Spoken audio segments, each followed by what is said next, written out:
Welcome to my best of college football 25, where today I wanted to wrap up the year properly. And, a lot of creators do videos like this, and I wanted to do something like it too. So, this was basically my first year fully sitting down, locking in, committing to doing YouTube videos. And it started with college football 25, and I wanted to just kind of put a whole wrap on the year, get the best games, the best moments, the best plays, the best everything from every one-off video, every series that I did.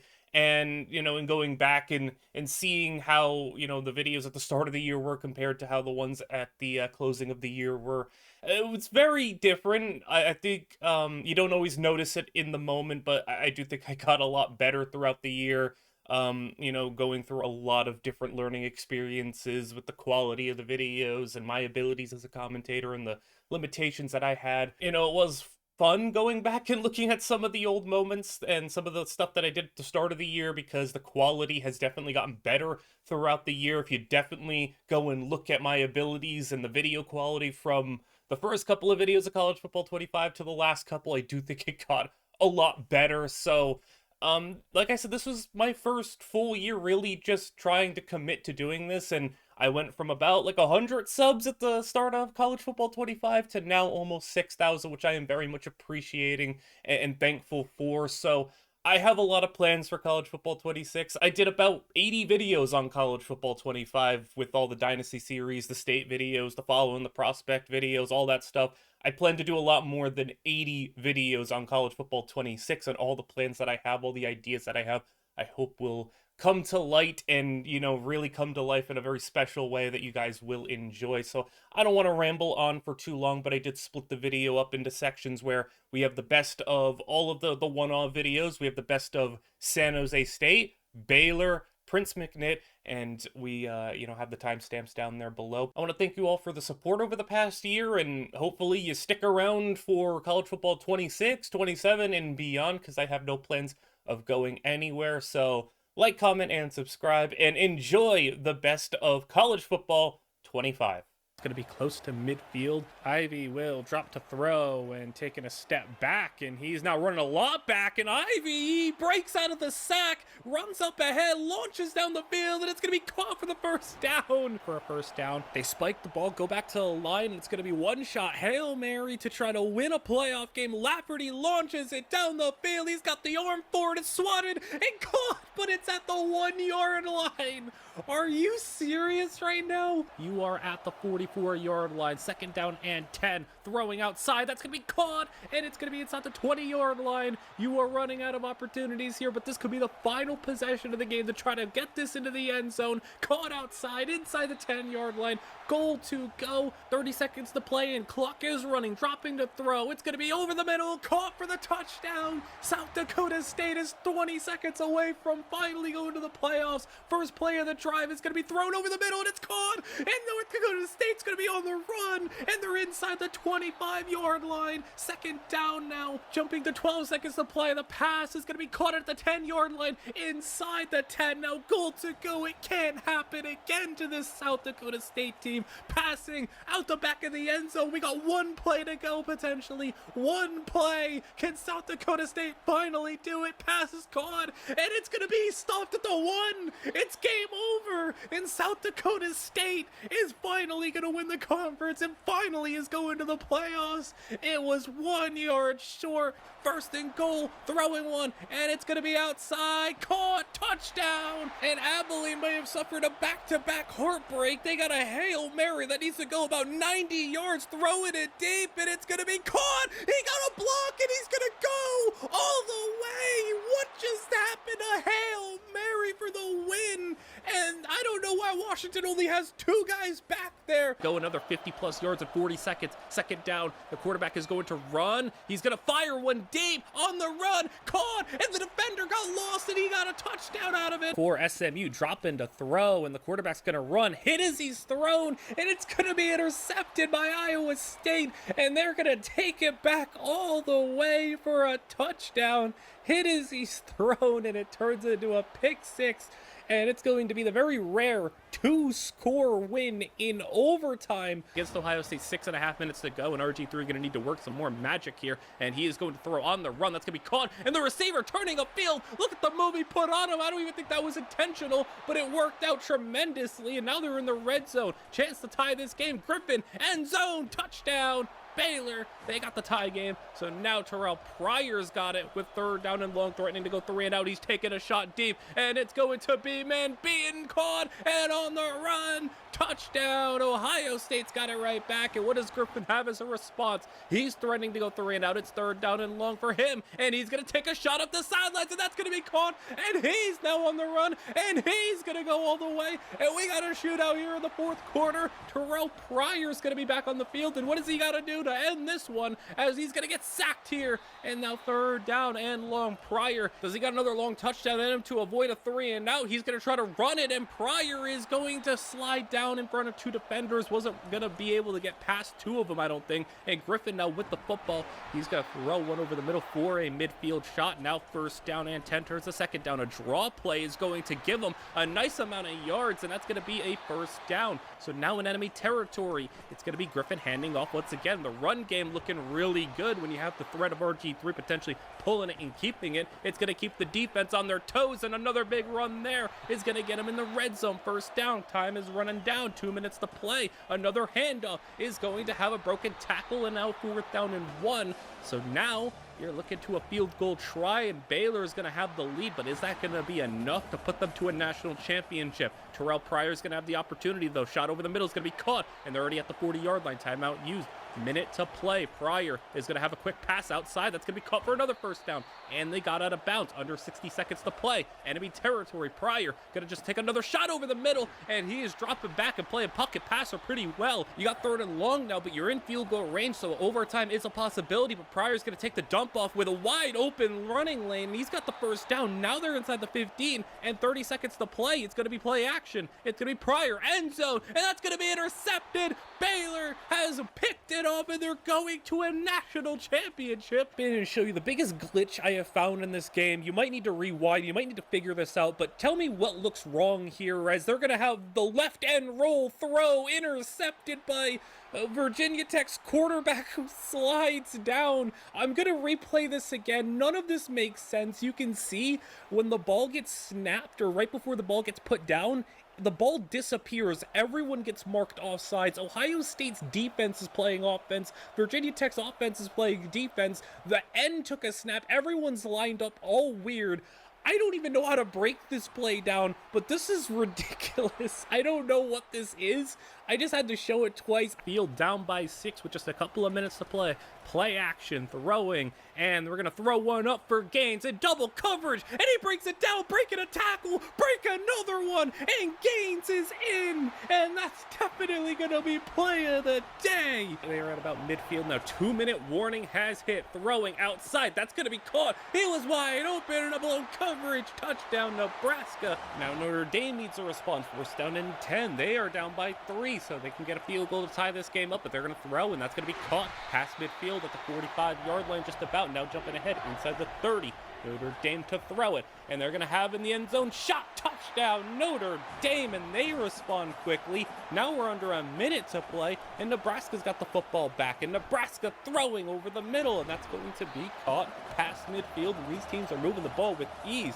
Dropping to throw. Nebraska has got another one outside on the right side, and it's caught for a touchdown. What is going on here? We got a couple of big-time scores, and we sim ahead. I just usually sim the extra point and kickoff, but how about a 101-yard kick return for a touchdown? And now Nebraska has the football back, and now Nebraska on the first play of the drive has a deep ball touchdown. What is going on? This is like that Vikings and Ravens game from like a decade ago, where everyone was just scoring in the final 2 minutes, and they throw an interception here, and the scoring streak's gonna end, and Notre Dame goes down 51-48, and they're so close to 2nd and goal now after a little backed up, and it's picked up on the bubble screen, and taking it the other way is USC. They're gonna get tracked down, but now they are just a field goal away. They send the field goal unit on, and the kick is good, and Fresno put up a valiant effort. Required timeout used, and now little time to play. They're going to throw outside, and why are they throwing the football? You could have ran the ball, ran the clock, and now Youngstown State's going to take it the other way. What did Cincinnati just do? It's a touchdown, but they still need the 2-point conversion to tie this game up. Throwing, and he's got it. What did Cincinnati just do? They blew this. They have an opportunity, though. Still 40 seconds to play in regulation, and trying to recover from that awful decision, and they got another big play into enemy territory, 45-yard line. Throwing, you need about 10 more yards, and they're going to get exactly that and more, make it 16, and that's going to be enough for a field goal try. And despite the absolute heart attack almost just caused to Cincinnati fans, they're going to escape, and one more opportunity to maybe set yourself up in Hail Mary range, and they're going to take the deep shot here. He's got a B, and he's got it, and TCU, are you kidding me? They just did that, and they just knocked off the 30-plus game win streak of USC. Stop, field goals on the way, but you've already lost so much time. You only got like 20 seconds to play, and you need a touchdown. I don't know if we got another miracle in us for this video. Fresno is just trying to avoid a sack. They do. They got one play left potentially. They're going to drop to throw it, and they're going to go deep left side. And how does it keep happening? And this time, Fresno State takes down USC. This is the third just miracle last second touchdown, the extra point to just end this. Fresno is going to upset USC, and this team just cannot lose in these big moments right now. 30 seconds to play, they tick the clock down and set themselves up for a field goal that is good, and then everything gets a little confusing here. We're in overtime, but Nebraska has the football at their own 21-yard line. I just hit sim to end of game on slow, and this is what I got.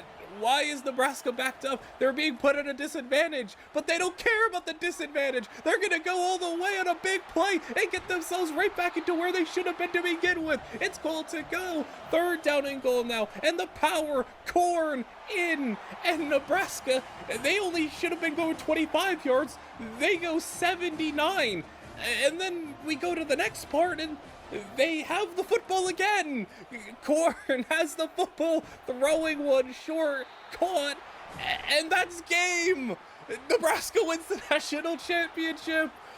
What is going on with this game? I think we just played NFL overtime rules in college, because they got the ball basically after a touchback and just scored a touchdown, and that was it. USC didn't even get a chance for a playoff opportunity. Play action. He's going to look, throw one deep in quadruple coverage, tipped. It's caught. He broke a tackle at Georgetown. What a play. It's going to be a touchdown. Field goal range. He needs one play to get him back in there, but he can't do it, and we're going to overtime, and Tennessee had their chances, and they couldn't do it. Now Nebraska in overtime's got a touchdown, and Tennessee, Whalen, they need to respond, and over the middle, diving grab inside the 10, dropping to throw is Whalen. He's going to throw on the run, and that's going to be caught as they tie it up, and now Tennessee, their turn to go first. Overtime number 2 is Whalen's going to run it, and he slides down inside the 15-yard line. Now they're inside the 10, third down and 4, broken up in the back corner, and a field goal try is going to be good, so Nebraska can win it here. Play action as Nebraska looking to throw it. He's going to have pressure, get in, and it's sacked. 3 guys got on him. It's third and long, screen set up, and they're playing it conservative as they're going to almost get the first down, but they're going to settle for the field goal, and you know what that means. It's time for a little shootout. 2-point conversions, handoff, that's going to be in, and now Tennessee needs to respond, handoff of their own, and they respond the same way. Now go to 4th overtime, sweeping it outside, it's going to be blown up. Now Nebraska, handoff on the right side for them, but they get blown up. Now how about a 5th overtime, dropping to throw it on the blitz, and that's broken up, almost grabbed by Nebraska. Tennessee now play action right over the middle, and that's broken up. How about another overtime speed option? Whalen tucks in, keeps it, he's in, and Nebraska, they try the same play, but they're stood up at the goal line, and Tennessee wins it. And this could be it right here. as it's another run, another big gain, another timeout used. They're out of timeouts. Handoff right up the middle. Touchdown. They didn't even need to take it. But now Minnesota has got very little time to go, and a throw to the outside is going to be caught. Does this quarterback have a little bit more left in him? 3rd down and 2. He's going to go underneath. That's going to be caught. It's 4th and inches. It's so close. And he's going to throw it for the game. It's caught. All right.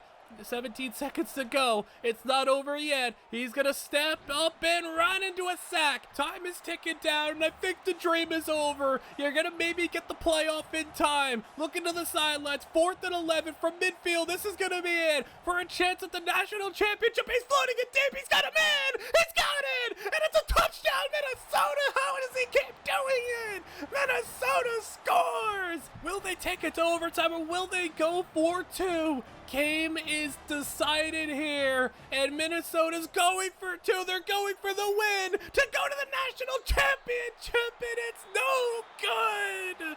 And despite a crazy buzzer-beating touchdown, they're not gonna get it.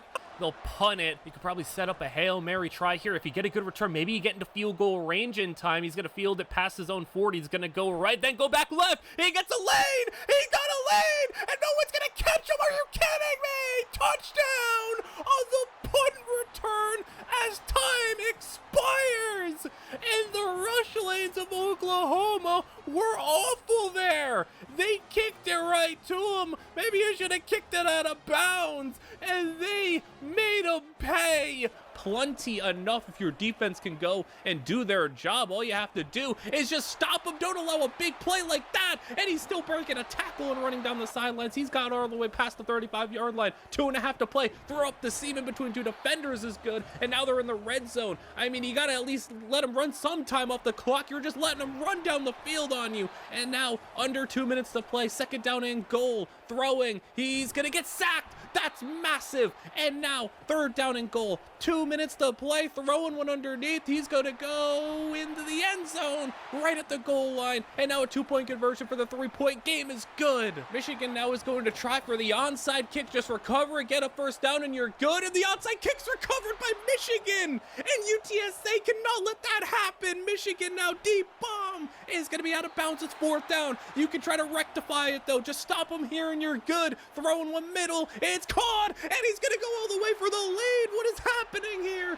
They just missed out on an onside kick, and now they're suddenly losing, and they didn't even get to touch the football in that process. And now down by 4, minute 22 to go. Throwing middle, and these middle shots for both teams are hitting big chunk plays on both sides. Throwing a slant, caught for the 1st down, 35-yard line. You need the touchdown though. 40 seconds, got it again over the middle and in the red zone. Hurrying back to the line, 30 seconds to play. Throwing middle of the end zone, touchdown UTSA. Just survived 20 seconds. Michigan, they're gonna throw outside, caught. 1st down, and the defender missed the tackle and let him get an extra 10 yards. Now they're outside of field goal range. One more play could put them in, and that's exactly what will happen right up the seam. The field goal try is gonna be up, and we are going to overtime. This has definitely been one of the wildest games I have seen in these videos so far. UTSA gets stopped a 3 and out, so they're gonna have to try a field goal. Kick is good, so Michigan can win it with a touchdown. There's been a lot of overtime action here, but can UTSA avoid a collapse? And they're going to force a 3 and out of their own, so Michigan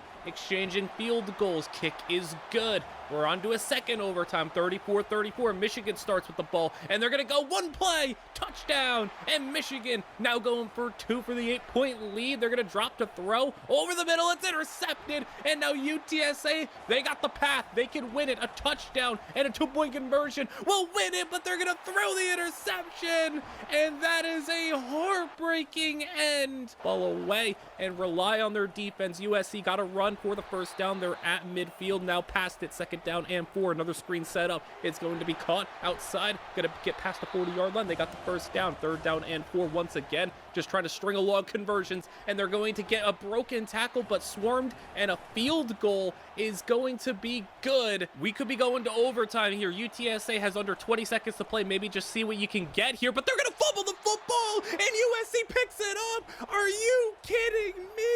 UTSA, heartbreak again.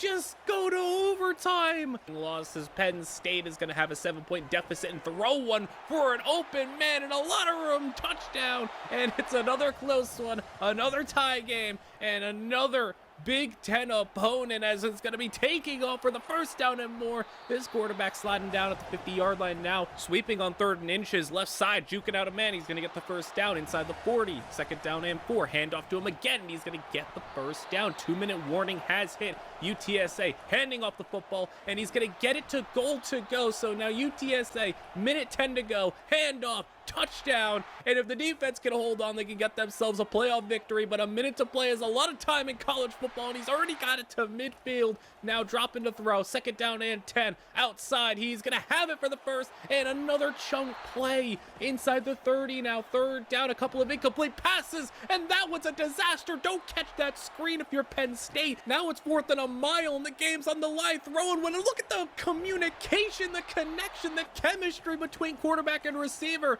and the game's still alive. Under 20 to play, and it's gonna be a touchdown, Penn State. We're going to overtime. How does UTSA keep ending up in these 30-30 games, going to overtime, going to last-second plays? And now UTSA, their defense is starting, and now Penn State's already inside the 10-yard line. They're going to throw one outside. It's going to be caught, but it takes him out of bounds. 4th down. They're just going to take the short field goal. So now UTSA, touchdown, can win it. Can they move on? 2nd down, it's going to be a run, and he's going to get him to the 11-yard line. Now we jump ahead, 3rd down, throwing one, end zone, knocked away, and we're going to take the field goal here, go to a second overtime, the kick on the way, and it is no good! He missed it! And UTSA, how does this keep happening? There is 3.5 minutes to play in a 7-point deficit. Throwing one deep left side, he's got it. And now they're at the 21-yard line. Back to the line they go. Drop him back with the play action. He's going to throw it right over the middle. Caught for the touchdown. And UTSA's tied it up.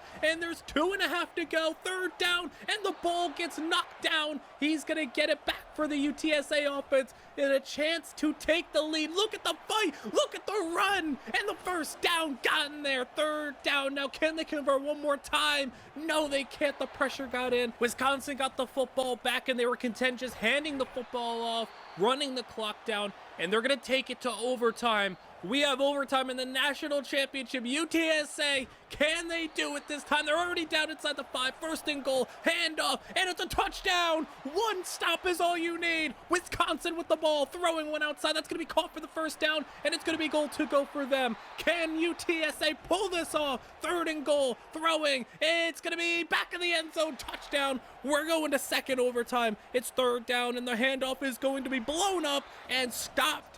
Field goal is good, and UTSA has another chance. Can they win it here? 3rd down and long, throwing one, caught. No, it's broken up, and now another field goal try is going to be good. They make it this time. We're on to a 2-point shootout in the national championship. Handoff is going to get stopped, and now Wisconsin can win it here. Throwing one, and they're going to get sacked. How about a 4th overtime? And Wisconsin has it first. They're going to throw one, caught for the 2, and now UTSA for the 5th overtime. Handoff, it's stopped. 1 yard short, and UTSA is not able to capture a national championship. Run 30+ points put up every single time, and they're going to throw one underneath. Oklahoma gets stopped. They're going to punt it on 4th and inches, and that's going to be a costly mistake. UTSA with a big play, and he's going all the way like a road runner running down the field. He's going for the end zone, 41-36,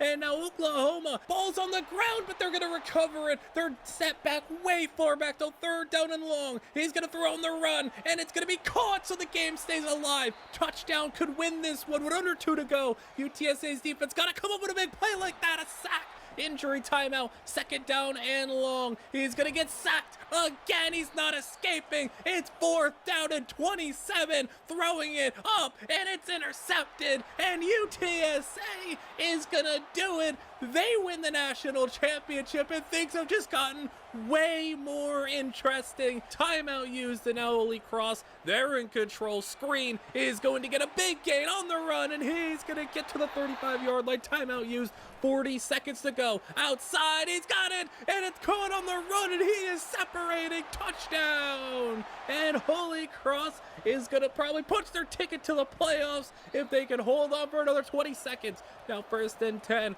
quarterback throwing, moving, he's getting sacked, and that could be the play that ends it, as with 10 seconds to play, pass over the middle, it's going to be caught, and the defenders are going to track him down and set up a Hail Mary try, as Stonehill loading up, he's got time, he's got receivers in the end zone, throwing it deep, ball is tipped, and it's caught! Touchdown, Stonehill! Are you serious? Off the tip, and it's a touchdown. We're going to overtime. Stonehill, the ultimate spoilers, if they can pull this one off. Holy Cross with the football, they got the first down, out of bounds, and now 3rd down inside the 10-yard line. Quarterback is getting sacked, and they need to settle for a field goal. Kick is gonna be good, but Stonehill can win the game right now. They need 25 yards as the handoff is gonna get him a big chunk, getting half of it and more. Now at the 11-yard line, handoff once again. They're gonna get inside the 10, inside the 5. It's gonna be goal to go. Handoff is going to be for the end zone. He gets stopped at the 2. 2nd and goal. Now a little fake. Handoff outside. He's met and stopped again.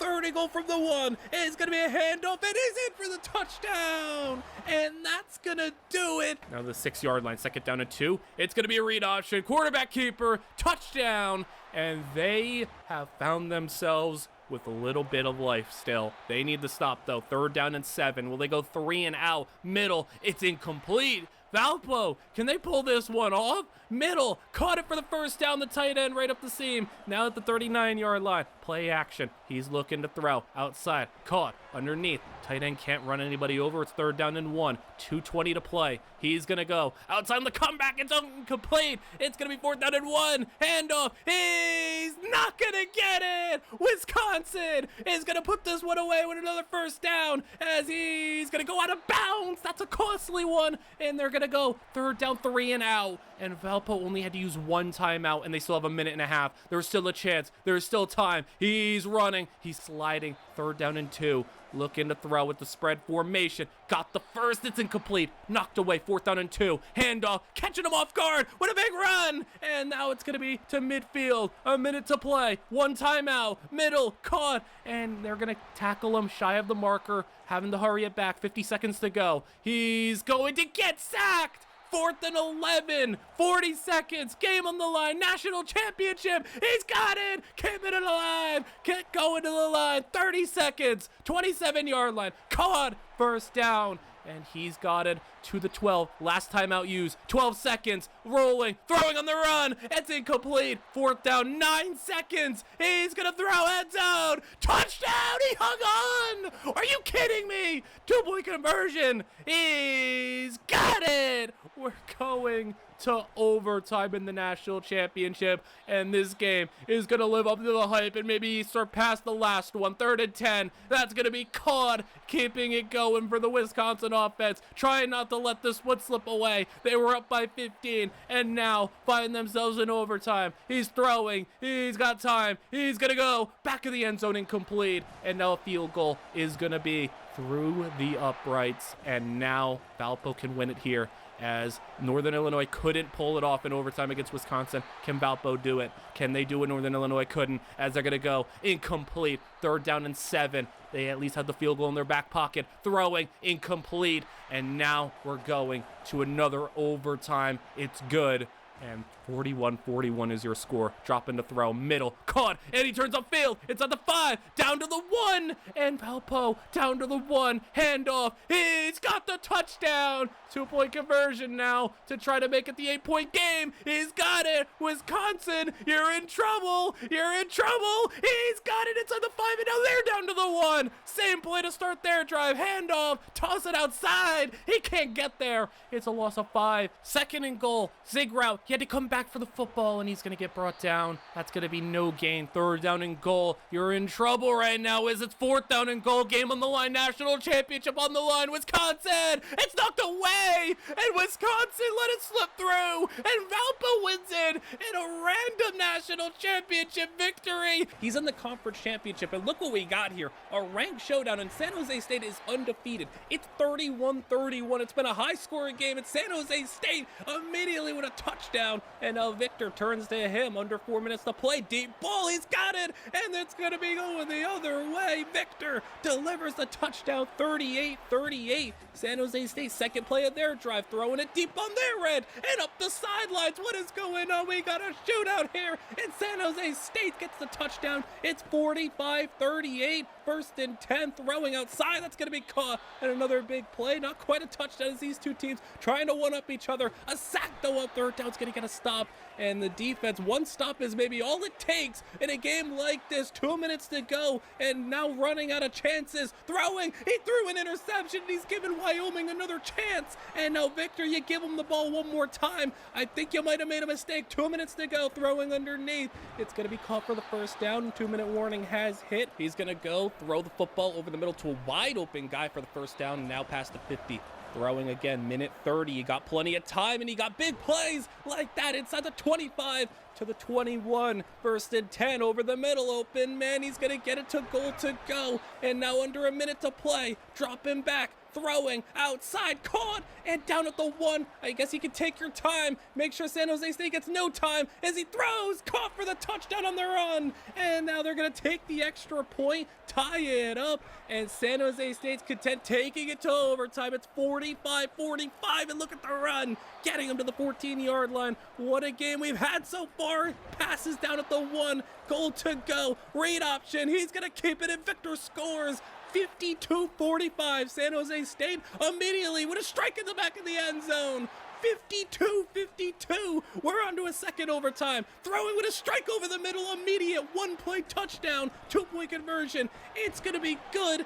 60-52. Victor, you got something else in you? Throwing, yes he does. One-play touchdown for him. Now to go to a 2-point shootout. Outside, caught. This game is unbelievable. We got a 2-point shootout, 60-60, and that gets stopped. Defense is showing up here, I guess, as that's going to be stopped as well. How about a fourth overtime? 2-point conversion try is going to be blown up. No good. Wyoming, you can win it here. It's going to be a little pop pass turning up, and he gets knocked out by the D-end. How about a fifth overtime as Victor's gonna go outside. That's called, but he can't stay in bounds. He tried to turn upfield, he didn't get it, and San Jose State scores it, wins it, 62-60. And I think Joe Burrow just called because you scored 8 touchdowns and lost the game. And now with under 20 seconds to go, what do you got? You got a big play up the seam, but you're down to your last play, basically 7 seconds to go. Hail Mary, throwing it deep for the bull win tip, and it's caught. Touchdown! Troy on the Hail Mary wins it. It still would be a 2-score game. They need 2 touchdowns, and they're gonna get a good one there. A big time play to the 45-yard line. Now they're in enemy territory. Throwing it deep middle, that's caught, and they're inside the 5-yard line. Drop him back. Throwing, running, he's gonna keep it. Touchdown, Boise. And now with an opportunity to stop him over the middle, that's gonna be caught. Florida on the run. He couldn't get the final block he needed, but Florida now in field goal range, but they're gonna get sacked. 2-minute warning is hit. Third down, they're trying to save field goal range, and they're not going to get it. Boise, can they complete the comeback? They almost throw a pick. Now it's 4th down and 10. Throwing over the middle, he got it, and that's gonna be caught to the 35-yard line. They need a touchdown underneath. Caught. First down again. Fighting ahead inside the 25-yard line. Can Boise pull it off? Caught inside the 5. And now with under a minute to play. Touchdown, Boise, from 12 points down to now 3 points up. Florida, now they don't know what hit them, but they get a big play there. And Florida, they're not done quite yet. 30 seconds to go, and they're in field goal range to send it to overtime. How have we gotten here? It is overtime, 37-37. Florida, Boise, Broncos football first as they're going to get the first down. Now moving ahead inside the 15-yard line. 3rd down and 10, caught over the middle. They're going to have to settle for the field goal. Maybe could have went for it, but they're going to trust the defense. 40-37. Run outside. He's going to break a tackle. What a stiff arm. First down. And he's going to get them halfway there. 3rd down and 5, though. Florida is going to get sacked. He couldn't get the throw off. And we are going to a second overtime. 40-40. Florida throws it underneath. That's going to be caught. They give him the forward progress first down. And quick pass over the middle. Down to the 1-yard line. Goal to go. Inside handoff. Touchdown, Florida. And now Boise, they need to respond. But the 2-point conversion first is going to be good. Boise needs 8 points to keep the dream alive. Outside, that's going to be caught, and he gets by a defender. 15 yards and a first down. Basically, goal to go. 10-yard line. That's going to be caught. Touchdown. 2-point conversion. Handoff inside. We're going to another overtime. 48-48, and that ball's going to be caught. Boise can win it here in triple overtime. Not quite. We're going to 50-50. Boise forces the fumble, and they can win it again. Can they do it this time? As they're going to roll it, they get sacked now. How about overtime number 5, Boise? And it's going to be stopped at the 1. Barely. That wasn't even at the 1. That was at the inch-yard line. And Florida ends it. Boise, so close. Had a dynamic duo in the backfield on the ground as they're going to have a pass interference, it looks like. He might have got there a little early. They at least deemed that he did. So now you're set up inside the 5 with goal to go. Quick slant. That's a touchdown. Tulane's got the lead. And now North Carolina needing to respond with a little bit of time to go. And there's an immediately big play. You got to catch him. Someone track him down, and they do. Inside the 10. Under 30 seconds to go. Rolling. He's sacked. Can they hang on? 3rd down and goal. 2 more tries to get it in, and it's going to be out the back of the end zone. 4th and goal. Last chance. National title on the line. He's rolling. He's throwing, and it's short of the marker. Tulane wins the national championship. Down late in this one. 45 seconds to go. 2nd down and 10. That ball's going to be thrown outside. Caught for the first down and out of bounds. Stopping the clock. 40 seconds to go. Middle. That's caught. He's gotten through. He's got the speed. LSU touchdown. They take the lead. 34 seconds to go. And the 2-point conversion's good. Oregon needs a field goal as they're throwing outside. That's going to be caught for the first down. Turning upfield. They're going to burn a timeout. 24 seconds to go. And now it's Oregon's turn. They got a man, and he's on the run. And Oregon, how are they pulling this one off? Touchdown. LSU, you got a miracle in you. You had an amazing play, but now you're getting sacked, and this game is over. Oregon always just scooped up. Now you got a 95-yard field ahead of you as Washington throwing it deep. That's a big arm. That's a catch. Broken tackle. And how have they pulled that off? Past midfield, 5 minutes to play, and a handoff again for the first down. As Montana trying to be the one to finally knock off Oregon, but that's going to be a touchdown, and Oregon takes the lead. 2-point conversion is outside, caught for 2. 3-point lead, Montana with it. 3rd down and 10, and they're not going to go 3-0, and he's on the run. The safety got the wrong angle, and it's a touchdown, Montana. And what a response. They got punched in the face, and they swung right back. Oregon with the football. Getting blocked there, broken tackle, and look at the catch and run. There's just so much space that this Oregon offense creates. And speaking of more space, a lot of separation, wide open in the zones. Now 1st and 10, stepping and throwing on the run, and that's a touchdown. What a throw back of the end zone. It's 39-36 in Montana. You took another big shot. Can you get back up from this one as they're going to have another first down? And that's a great contested grab, holding on, breaking a tackle, and getting past the sticks. Now a deep ball is going to be over 2 defenders, and it's a touchdown with a minute to play. What is going on in this one? Oregon is getting sacked. Montana, can they pull it off? 50 seconds, and it's going to be a completed pass and a timeout used. Oregon is going to throw it deep again, wide open, and he's gone. What in the world? Who's on secondary for these two schools? Montana has got 30 seconds to play, and a deep ball. He had to go down on the ground to get that one, though. 30 seconds, and he's going to get sacked. And you need to at least get into field goal range to take it to overtime, as he's gonna go down again. Well, now you got it 3rd down and 22, and he evades the pressure, throws it deep. Ball's floating up in the air, but it's too short. You got 15 seconds to play, 4th down and long. Lot of time, but you need to hurry. But you at least have to get the first down, so what do you prioritize? Well, you got the first down to field goal range. Get down, get down. It's 4 seconds to go. They're running back to the line. They gotta spike it, and the clock's gonna stop momentarily, but it's gonna start running any second now. It's 4, 3, 2, one. They couldn't get it off, and Oregon's gonna survive.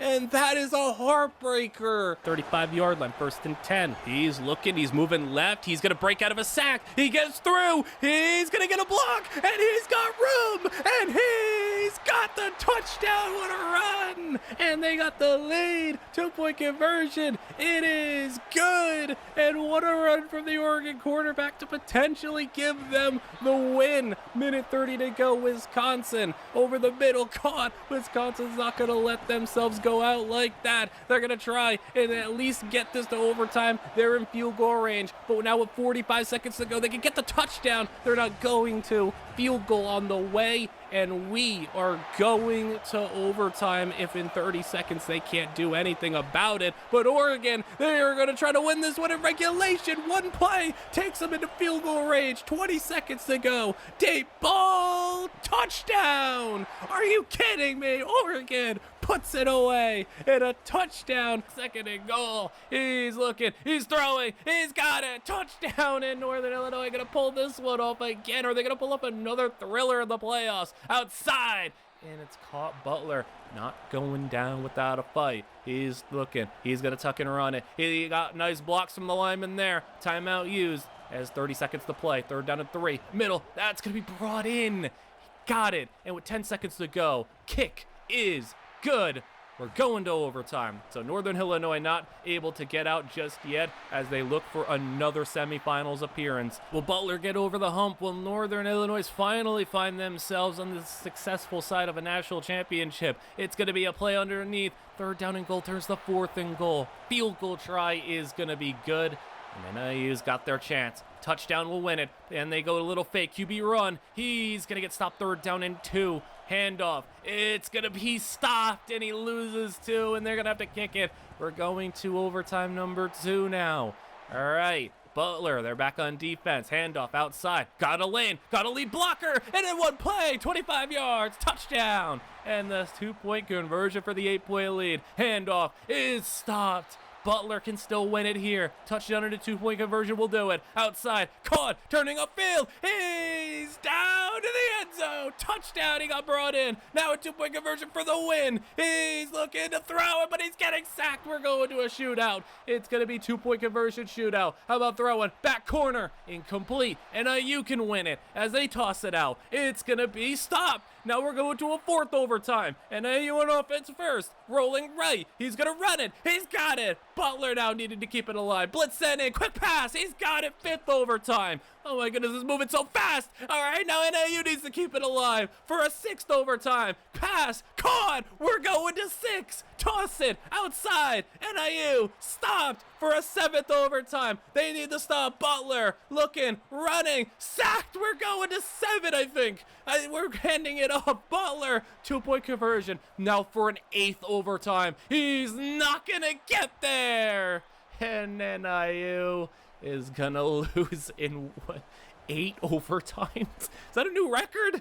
That was crazy. And now it's going to be a similar situation. Just handoffs, running out the clock, and we could be ending things the same way. A field goal at the last second. This time UT Martin's going to have 30 seconds to play as they're floating one deep. That ball, he's got a step. He's got it. He's on the run. 2 guys chasing him, but they're not going to get him. Touchdown, 86 yards and 15 seconds to go for Tennessee. I don't think they got much left in him, but that's a big play to maybe set him up in Hail Mary range. 9 seconds to play from midfield. Quick pass, caught, and now Tennessee down to the 21-yard line. 5 seconds to play. In 2 plays, they found themselves in position. Touchdown as time expires. Are you kidding me? Tennessee in 3 plays just broke the hearts of UT Martin. And once again, they go down in the conference championship. 20 seconds to play, and they're going to take the field goal now because they have no timeouts. So it's going to leave Michigan with just 12 seconds to play, as it's going to take a lot for Michigan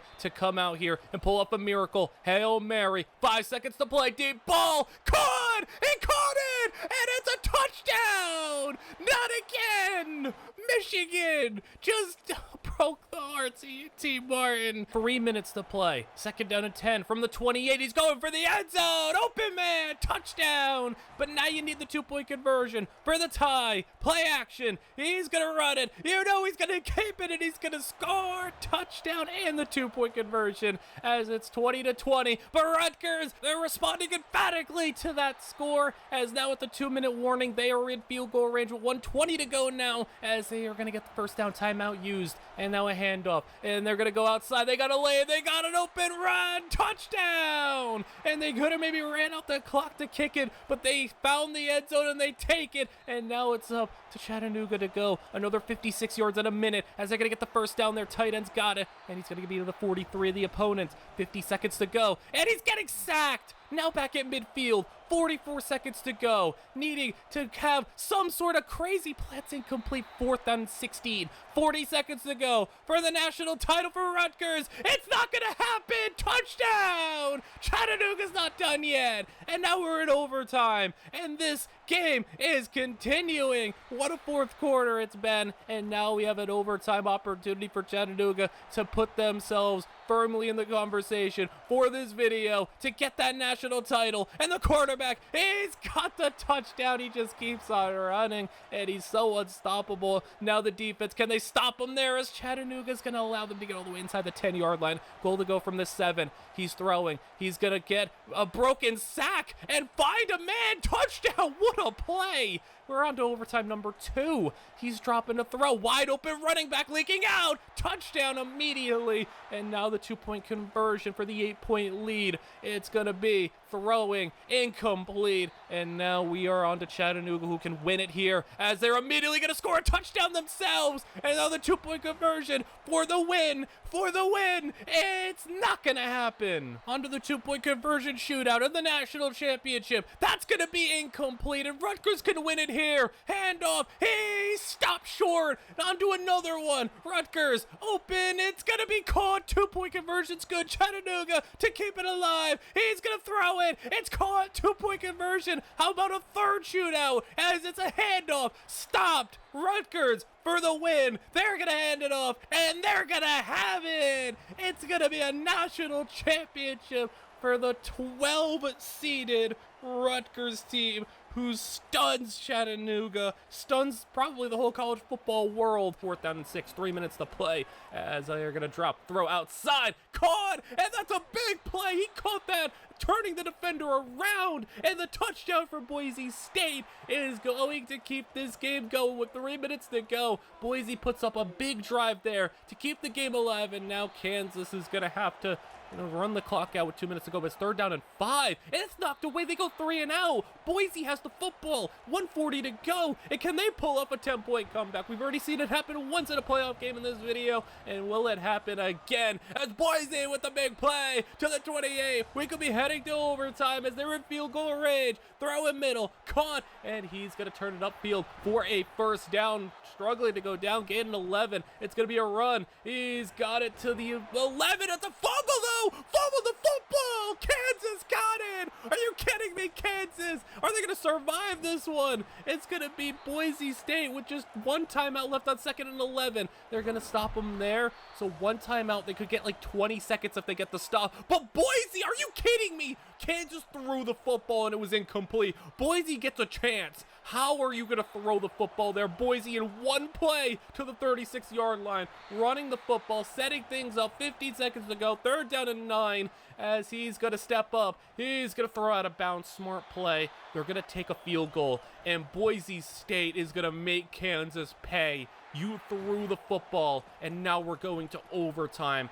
That is a incredibly bad decision from Kansas, but they can still come out and win this game. 43-43 as on 2nd down and 1. He's going to fight ahead for the first down to the 15. 2nd down and 10. Handoff again, right up the middle. He's going to break a tackle and get 7. 3rd down and 3 from the 7-yard line. Middle, it's a touchdown. Kansas is got 50 on the board. Boise State needs a touchdown to respond as he's going to throw it out of bounds. 3rd down and 10 as they go 2 straight incomplete passes. He's going to step up. He's going to try to run for it. He's got room. He's got the first. He's got it inside the 10. He's got it to the 6-yard line, gain of 19. And goal to go to keep this game alive. Touchdown. It's 50-50. And now Kansas is going to play defense once more. Boise State trying to pull this one off in a miraculous fashion. They should not be here, as Kansas's own stupid mistake even allowed it to happen. But Boise State is only going to get a field goal. Still, though, points on the board, and Kansas can win it with a touchdown here. They start things with the throw, and that's going to be cut for a gain of 8 to the 17-yard line. Hand it up. No, it's a read option. Triple option. In fact, they pitch it out. First down, and it's going to be the 13-yard line. They're going to throw on the RPO. And that's going to be a gain of about 2 or 3. Third down and 8, though, as they are going to roll. Breaking out of a sack, throwing for the end zone. It's incomplete, and he wanted it all. We're going to a shootout, 53-53, one of the highest scoring games on this channel. That's going to be called for 2 to start, 55-53, Boise State, their turn. They got time, back in the end zone, caught. We're going to a fourth. Boise's turn to start things off. They swing it outside. It's going to be way short. Kansas can win it here. 2-point conversion. Are they going to survive? It's going to continue one more time. 55-55 is still your score. Kansas outside, intercepted. Boise State can win it now for the game. Boise, end zone, got it. 2 points is good. And Boise State 57-55. Safety couldn't get over in time. Now a play action. How about another big play? And I don't think anyone's going to catch him. It's a touchdown. Georgia, 2 big plays, and all of a sudden it is a Georgia lead by 1. But Minnesota got a 19-yard gain to start their drive. This Heisman winning quarterback trying to get that national championship as they'll turn upfield their gain of 11. 3 minutes to play as he will roll. He will get sacked. It's a loss of 10. 2nd and 19. He'll throw over the middle. That's going to be caught for a gain of 9, but still 3rd down and 10. Blitz sent in. That's going to be incomplete. 4th and 10. They're going for it. Potentially the game here as they need it, and they don't have it. They still have their timeouts, but it's a lot more difficult, especially when Georgia breaks out of a sack. Not 2, though. At least they'll only lose 2 yards on it. 2-minute warning has hit. Loss in the backfield, and they could potentially hold them out of field goal range here. And the Minnesota defense does a phenomenal job. They have 1 timeout, 1:40 to play, and a lot of yards ahead of them, and that's how you start the drive. A 16-yard gain, 1:30 to play, needing maybe 30 yards for field goal range, and he wants it all on one play, one-on-one. He's got it. What a ball, and it's down to the 1-yard line. Minnesota touchdown. What a throw from the Heisman winning quarterback, as they will get sacked on the 2-point conversion. But they have the lead regardless. A minute to play. Georgia immediately, 1 time, they needed a strike, and they got it. 76 yards, touchdown. 2-point conversion is good. Minnesota, well, does the Heisman winning quarterback have it again? Well, I guess he does. What's going on here? This game was 13-7, and now it is all of a sudden a shootout in the last 2 minutes. 26-22, 30 seconds to play. Georgia needing another big play, but I mean, if Minnesota got one, I guess Georgia can get one too, and I guess they will. What is going on? It's gonna be a touchdown with 20 seconds to play. I don't know what's happening anymore. You got another one in you, Minnesota? What do you got here? 11 seconds, 10, last time out. I don't know if you got quite enough arm to throw it 70 yards, but it's not gonna matter. It's a sack. That is so heartbreaking. Time runs out. I mean, if you're Minnesota's offense, if you're that quarterback, you got to be sick after that. Man, you could have gone for it there. 20 seconds to go, though, as we could be heading to overtime, but Kansas State is going to get a timeout. 13 seconds to go as they'll throw underneath. That's going to be a broken tackle, and he's to about midfield, but there's 7 seconds to go. I think they're going to load up and try a Hail Mary hit as he's thrown up in the air. It's incomplete, but there's a flag down. There's a flag. Pass interference on the Hail Mary as time expires. Basically, there's 1 second to go, and they accepted, and that's going to put them into field goal range. Are you kidding me? For the national title, are the referees just going to hand them a title kick? Is good. The referees did not just hand this team a national championship. Calling pass interference on a Hail Mary is some diabolical work, and not only doing that, but doing that in a spot where that 15 yards gives them field goal range. First down, 30 seconds to go as they will have another first down. How about 29 seconds from the 48? He's got him in, it's gonna be open, and a touchdown for Oregon, and Alabama on the ropes now. 18 seconds to play as he will step up and try to run for it, and he'll get nowhere. They have to burn a timeout. It looks like 11 seconds. This is your game here as they'll throw deep middle. Caught! He's got it! Breaks a tackle, breaks another! And Alabama at the buzzer! Touchdown! Alabama has just pulled off that one in miraculous fashion to win the conference. Let's see if they can turn things around in week 2 as the kickoff is away. Baylor's defense will see the field first as it'll be ran back from the goal line and taking it up past the 20, hits a fumble, and the ball's on the ground, and Baylor picks it up, and it's a touchdown on the opening kickoff. And now they find themselves in third down. Nelson to throw. He's going to go to the end zone. Ball is tipped, and it's intercepted. That's Caden Jenkins, and he's going to take it out of the end zone. Jenkins, he's speeding down the sidelines, and there's only one man who can catch him. It's Malachi Nelson, and the quarterback just barely brings him down. Aggressive. Yes, they will. Nelson will throw outside, and it's picked up again, and that's going to be Caden Jenkins, and this time he gets a touchdown, and Malachi Nelson can do nothing about it. Trying to get a big play to set up a potential field goal, but they tested Caden Jenkins, and they paid for it. Jenkins taking the football back, and he's got it inside the 20-yard line, and Iowa State tested our best player, and they paid gravely for it. It's going to be Baylor football. 20 seconds to play. Handoff. Richardson setting up a chip shot field goal for our first win of the season, and the kick is good. Baylor, finally! It took us 6 games, but they finally got a win. 10. Utah State will go to the air, throwing a jump ball for Royals, swatted, and into the hands of Royals, and that's going to be a touchdown. Second down and goal, and Petrus will throw. He tests Jenkins again, and this time it's intercepted, and there goes Caden Jenkins. Can he be caught? Jenkins is gonna go all the way, and Jenkins puts a punctuation on this season and wins it in overtime with a 98-yard pick six, and Baylor has their 4th win of the season. And we see Caden Jenkins, our best player, our superstar, the guy who walked off our final victory of the season. He wants to transfer, and I can't blame him. 2 games that we don't want to have a situation where we're starting like we were last season. We started last season 0-5, and now we have Beckett on the move here on the first drive of the game, throwing one up, and that's going to be caught. Great in this 4th quarter. Can they keep it up, though? Throwing underneath, that's going to be caught. Trey Bender on the run, and he got a block, and Bender all the way. Touchdown, Baylor, and Bender in the end zone. Trying to fight off the early jitters of this game. First down, Beckett to throw, outside for Trigg. He's caught it, and they're going to rule in a touchdown. Michael Trigg, are you kidding me? What a grab. We get a replay of this. Trigg, he drags the feet in, and you can see feet are down. Doing a little catch and run. He's a do-it-all #1 receiver, we think. And speaking of doing it all, it's Richard Reese on the run, and he's got the speed, and he's got the touchdown.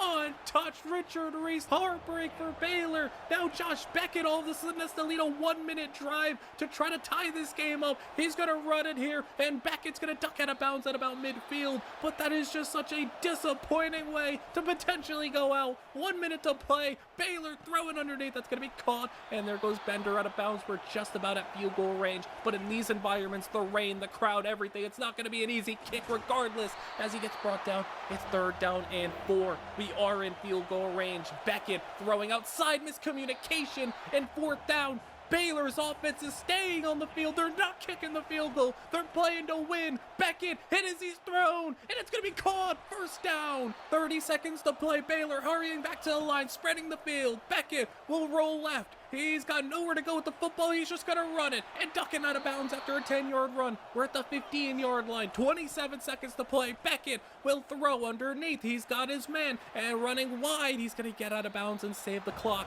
21 seconds to play. Beckett, play action, will roll. He's going to get on the move. Gets a block. And Beckett, he's got a lane. He's going to run it. And Beckett has the touchdown. Baylor's on top with just less than 20 seconds to play. And Tennessee's fans can't believe it. And Nico's going to come onto the field with 11 seconds to play. Does Nico have a miracle for the Volunteers? He has a completed pass. Timeout used. 7 seconds to play. Nico dropping to throw. And it's going to be incomplete. You have one play left. Tennessee, can they do something magical here? Dropping back to throw. Nico trying to get time. He's chased. He's sacked by Pemba. Fumble. Pemba picks it up. He's going to run trying to get to the end zone. Just go down. And Baylor has pulled off the upset of the year. And Samuel Pemba punctuates a spectacular game. And Baylor has done it.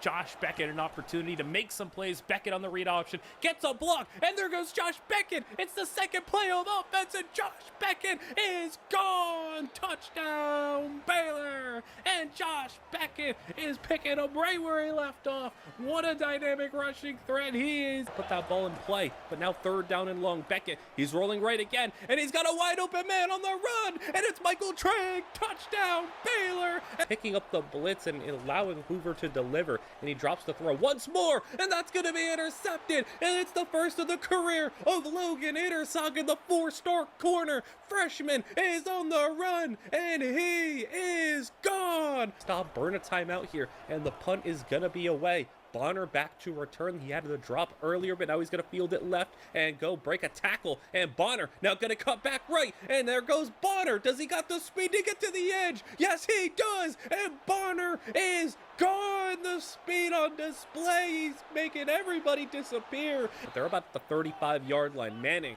is just going to load up and throw a deep ball. Why not? Manning is going to heave one deep, and he's got a strong arm. That ball near the end zone. It's tipped and caught, and touchdown Texas. Matthew Golden, are you kidding me? Hail Mary, 65 yards, and all the air out of this Baylor sideline has been drained. A tip ball, and Golden just swoops in, steals it. So excited for what Tavoris Jones and Josh Beckett can bring when they're on the team next year. But how about another guy who's going to be the future of this team? It's Tyree Dobbins up in the end zone. Touchdown Bears. Dobbins was coming in as a freshman. He doesn't want to get lost in the shuffle of all these talented weapons that we have. And there's another one. It's going to be the cornerback who was our wide receiver last year. Cornerback Tyler Bailey, but despite a two-pick game, it's not really gonna matter. And look at that, it's Trey Bender. He caught a touchdown earlier. They didn't break, and now an opportunity to try to win this game. And there goes Tavoris Jones on a big run, and Jones out of bounds at about midfield. We're close to field goal range. Beckett to throw it. He's gonna load up and launch one deep. JD Gibbs, and that's gonna be caught.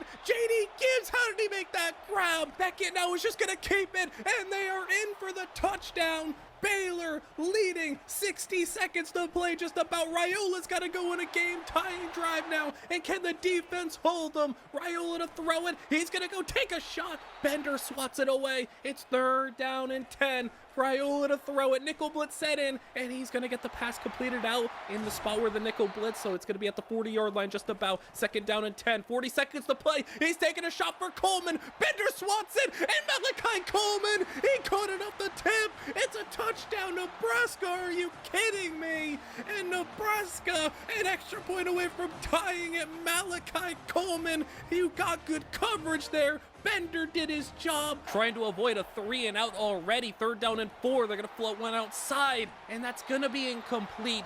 Baylor's going to try to send the field goal unit out. Casey will knock it through, but now they got to keep him out of the end zone. Is 3 points going to be enough? Raiola throwing one, and he's already got it inside the 10. Now it's goal to go. 6 yards is separating Nebraska from avoiding this upset, and they get it closer. Now they're at about the 1-yard line. Third down and goal, but Alexander Durant makes the big play, and they stop him. Durant single-handedly extended this game. 27-27, Dowdle. He's going to get stopped in the backfield. Baylor's run defense starting to come alive a little bit here. 2nd and 11, throwing one short, and it's going to be 3rd down and long. Raiola, he's going to roll right into a sack, and Darren Agu sacks him, and now the field goal try is going to be up and good, but Baylor can win it right now. Beckett, he's going to go play action. And he's got time, he's gonna run, he's going to try to create something. He's gonna get sacked, just nowhere to go though.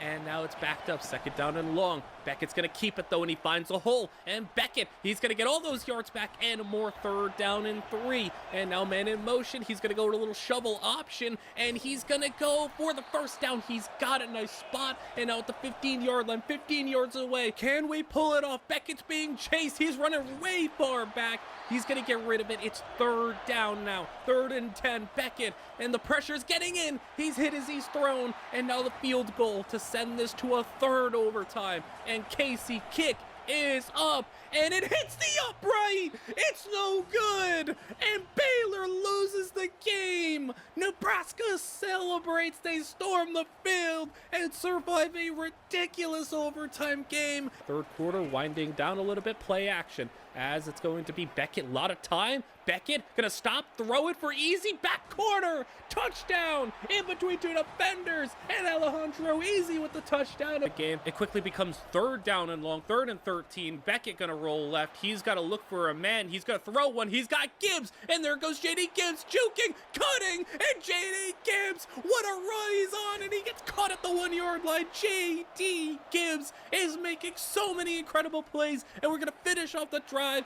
with a touchdown. 3-0 against Jackson Arnold here, as Arnold's gonna throw it, and he immediately throws an interception. That's his 1st of the season, and that's gonna be Steve Clinton, and it's gonna be taken back. Pick 6. Are you kidding me, Baylor? Oklahoma's football, 3rd down and 3, and that's gonna be intercepted. It stepped in front, and that's Carl Williams, and Carl Williams got a pick 6.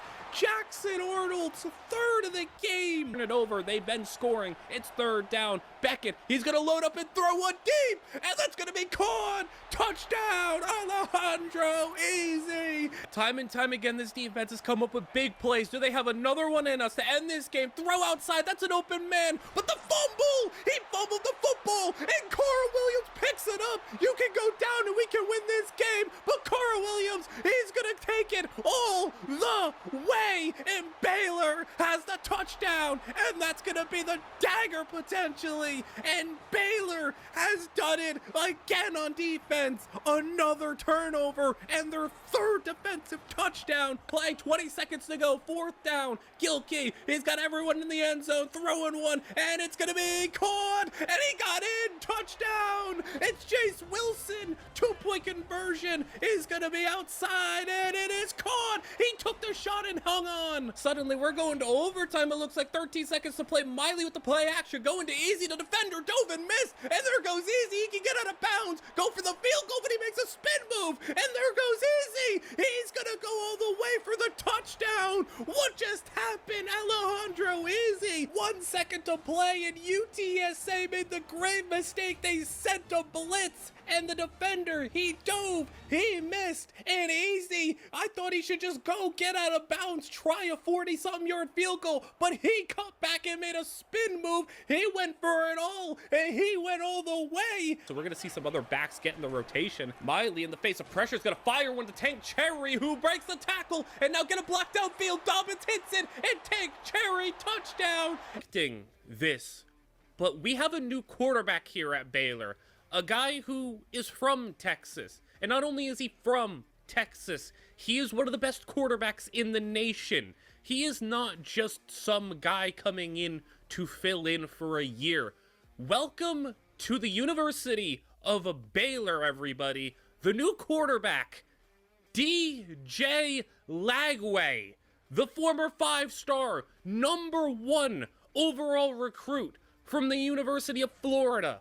He's coming to Baylor. As the season progresses, we're going to see him use his arm a lot more in plays like this, taking a shot deep, and that's JD Gibbs. as it's a tie game. 10-10. Kick back deep for Augustine. He's got the touchdown earlier on the goal line, and now he's going to find a lane. And look at Augustine. He's got 1 minute to beat, and he's faster than the guy chasing him. And Augustine's going to go all the way. Our first kick return touchdown. The drive with a score, and it's 17-3 Baylor. Outside, intercepted. Logan Intersagen, and I just started taunting, and I couldn't stop taunting. And now a third down situation once again. These first 2 downs have been rough. And look at Logan Intersagen again with an interception. His second of the game. Point where we could just probably show the highlights as Danny O'Neal is going to throw outside. And that's intercepted again. 5-3 as this has been just a dominant game. And look who it is to close things out. Logan Intersagen. 4 interceptions. It's incomplete. 4th down and goal. Baylor's going to go for it. No hesitation here. Lagway rolling. He's got the touchdown. Big play there. 50-yard line. Under 2 minutes to play now. Malachi Smith throwing outside, and it's intercepted. And guess who? And now tight formation, play action, Lagway, pressure gets in immediately, Lagway makes a miss, and he's running, stepping up, throwing on the run, deep ball, open man, and DJ Lagway, so they can run more clock out, 10 seconds to play, Beckett, touchdown, and Baylor for the momentum to flip, now play action, he's gonna throw it out, and Beckett, he's gonna stop, he's gonna throw it, he's got an open man, touchdown, Josh Beckett, remember, he can throw it. We faced him last year, we know what he is all about as he's gonna throw outside. That's gonna be intercepted, and look who it is, Logan Intersagen, touchdown. Quite comfortable right now in this rivalry game, and he threw it outside to Beckett, spin move, Josh Beckett making a miss, and all it takes is the defender missing one time. Josh Beckett, 70 yards, touchdown. We're moving to another overtime. First play, second overtime, Lagway, floating back corner, he's got it, touchdown. But just right when you say something, Baylor's defense is going to come out here, make a big play. Lagway on the run, throwing one, and that's going to be caught. It's down, though, as play action now. Lagway going to float one. It's going to be Tank Cherry, and Cherry, touchdown. Baylor into the red zone. Baylor goes with the play action. Lagway on the run, looking, and he's gonna toss one to a wide open Tank Cherry, touchdown. Gets it to the 1-yard line. Second down and goal, and a wide open Tank Cherry. Get it inside the 20-yard line. Now blitz sent in again, and this time Lagway beats the blitz again, and it's Tank Cherry, touchdown number 3 for Cherry. 12, 30-yard line. Lagway, he's got an open man, he's floating it, and that's a wide open Josh Beckett on the wheel route. Baylor from their own 10-yard line, handoff Beckett. He's gonna hit a spin move. Josh Beckett up the sidelines. Beckett, he's got the speed, and Josh Beckett, are you serious?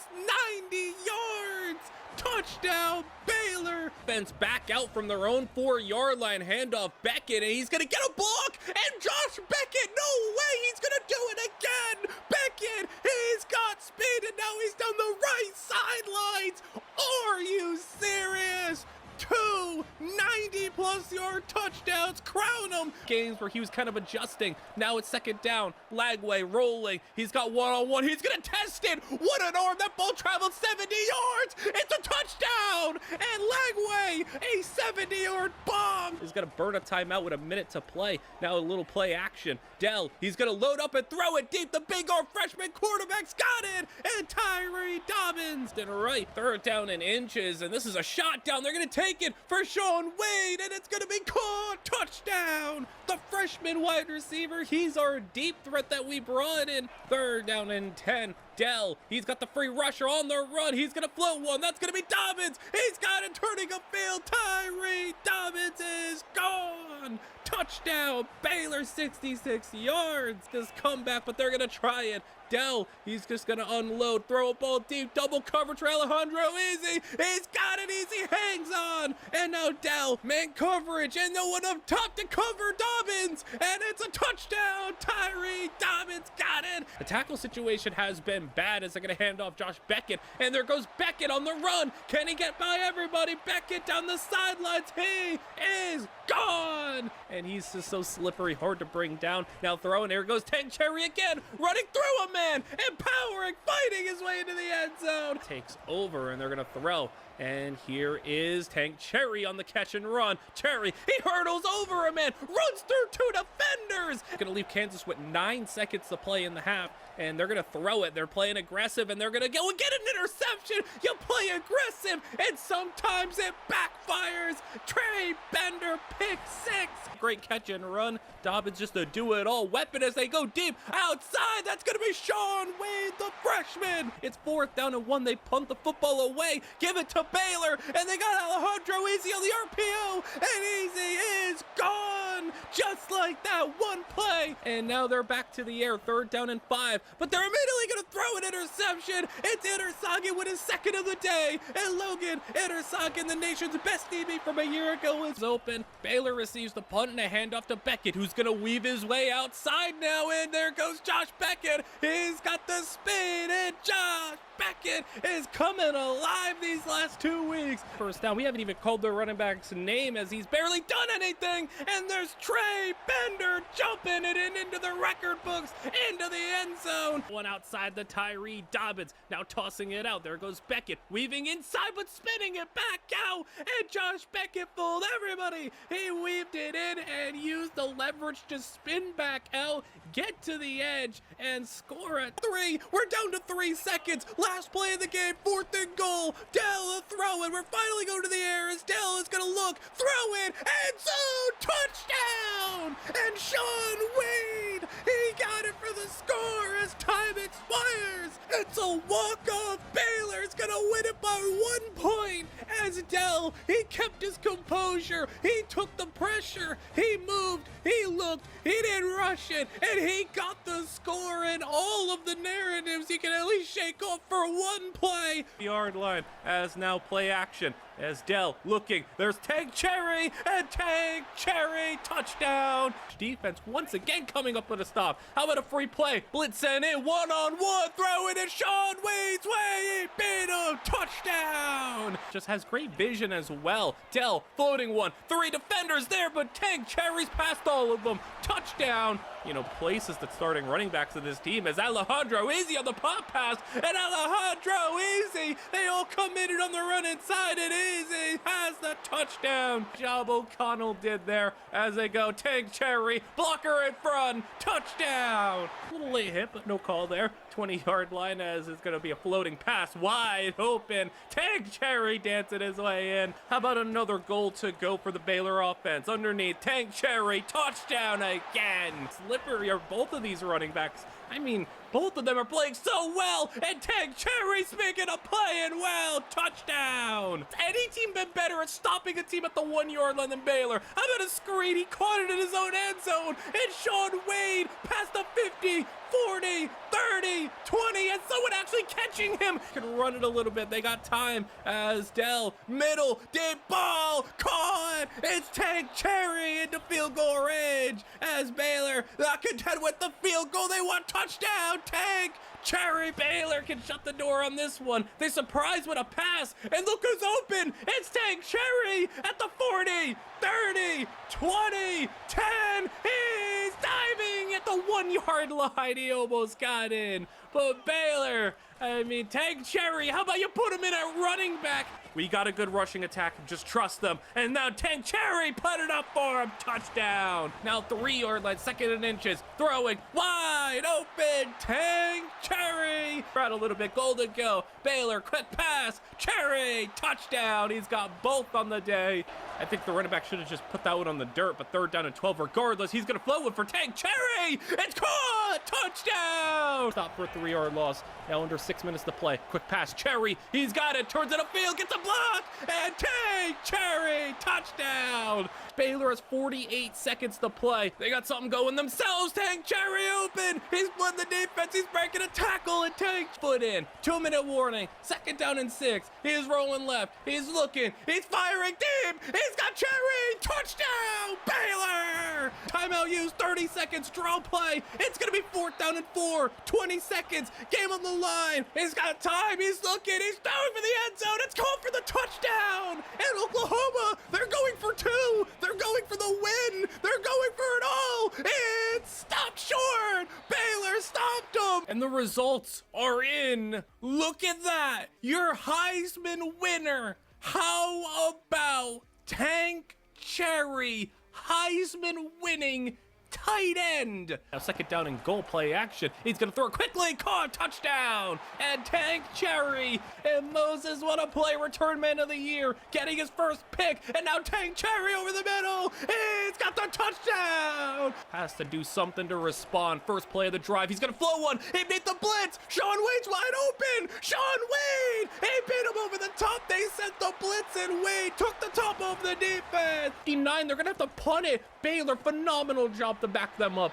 Cherry with the grab for a short gain. Third down and 3. Handoff. It's going to be a first down for O'Connell. 2-minute warning has hit in a tied 31-31 game. Boudreaux, first down. He's got it out of bounds too. Maybe 20 yards away from field goal range where we'd be comfortable. Our kicker, not exactly a reliable one, but there you go, a 10-yard run. Now backed up to 3rd and 2. It's going to be Boudreaux. First down. He stays on his feet, and Boudreaux, what a run. 50 seconds to play, and Baylor's in field goal range. Quick screen. Cherry. He's got 9 timeout use. Cherry over 100. Third down. He's got the first. 40 seconds to play. Baylor can run out the clock. There goes O'Connell. He's got another nice run. Baylor can sit down and take a field goal if they want. They're going to hand it. Boudreaux, he's got the first down. And Baylor can put an end to this one, but they're going to score the touchdown. They don't want to sit for a field goal. They're going to score and give Clemson the football with 16 seconds to play. No timeouts, and they need a miracle. Clemson's got time, and he's going to get sacked. They have to hurry back to the line,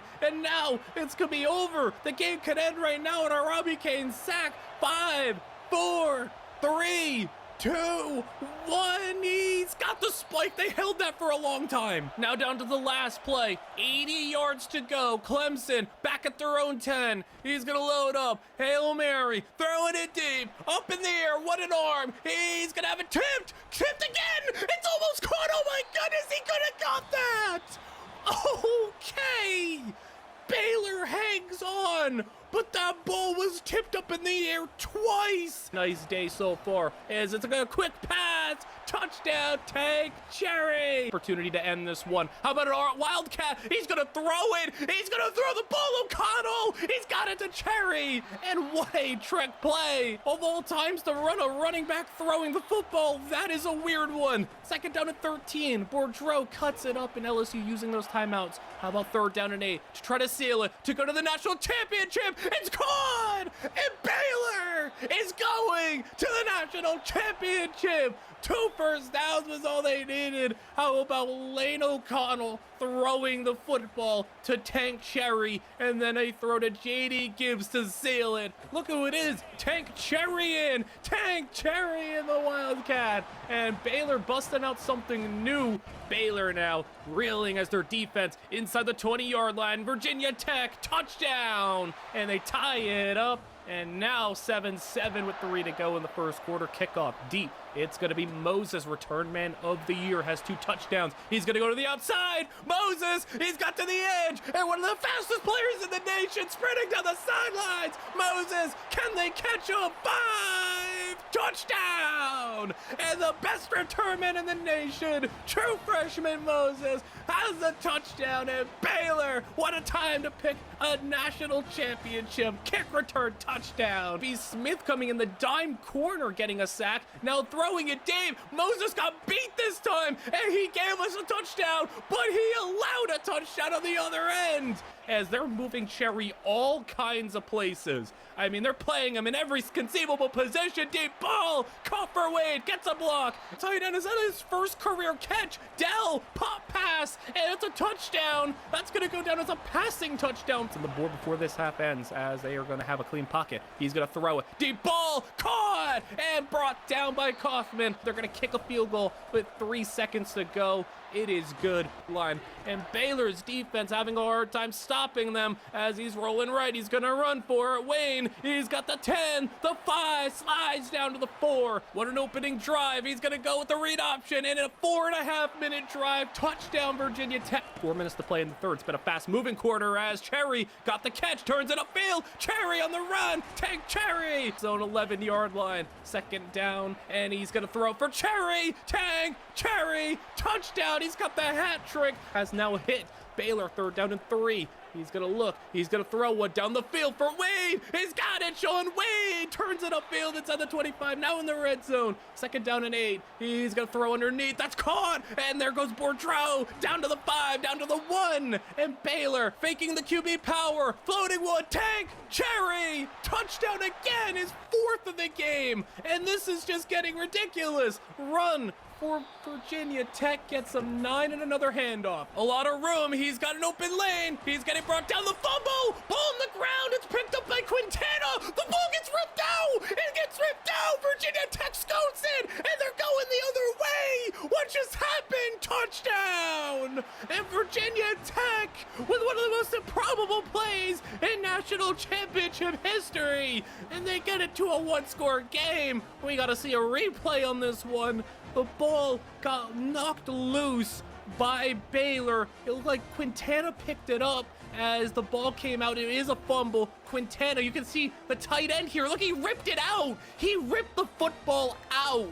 Are you kidding me? Who on Virginia Tech, that tight end, just ripped the football out and might have saved their national championship lives, as it's going to be a handoff. 2-point conversion is good. Now 2nd down and 3. Quick shovel pass. It's going to be outside, and he gets a block, and he's turning upfield. Can anyone catch him? Virginia Tech shovel pass. Touchdown. What a play. 2nd down now for Baylor on offense. Floating one. He's got an open running back. It's Boudreaux for the 1st down. 44-yard line. 3.5 to play. Baylor looking, throwing middle. That's caught. And Gibbs breaking a tackle down to the 18. Now a handoff. He's going to have O'Connell. Lane O'Connell weaving his way to the 5. 2 minutes to play. Handoff Boudreaux. He's going to be down to the 1. 3rd and goal. Handoff again. O'Connell. He rolls in. Touchdown. Baylor has the lead at the 2-minute warning. Can they hold on? Virginia Tech has the 2nd down and inches play. Now to throw at 1:24 to go.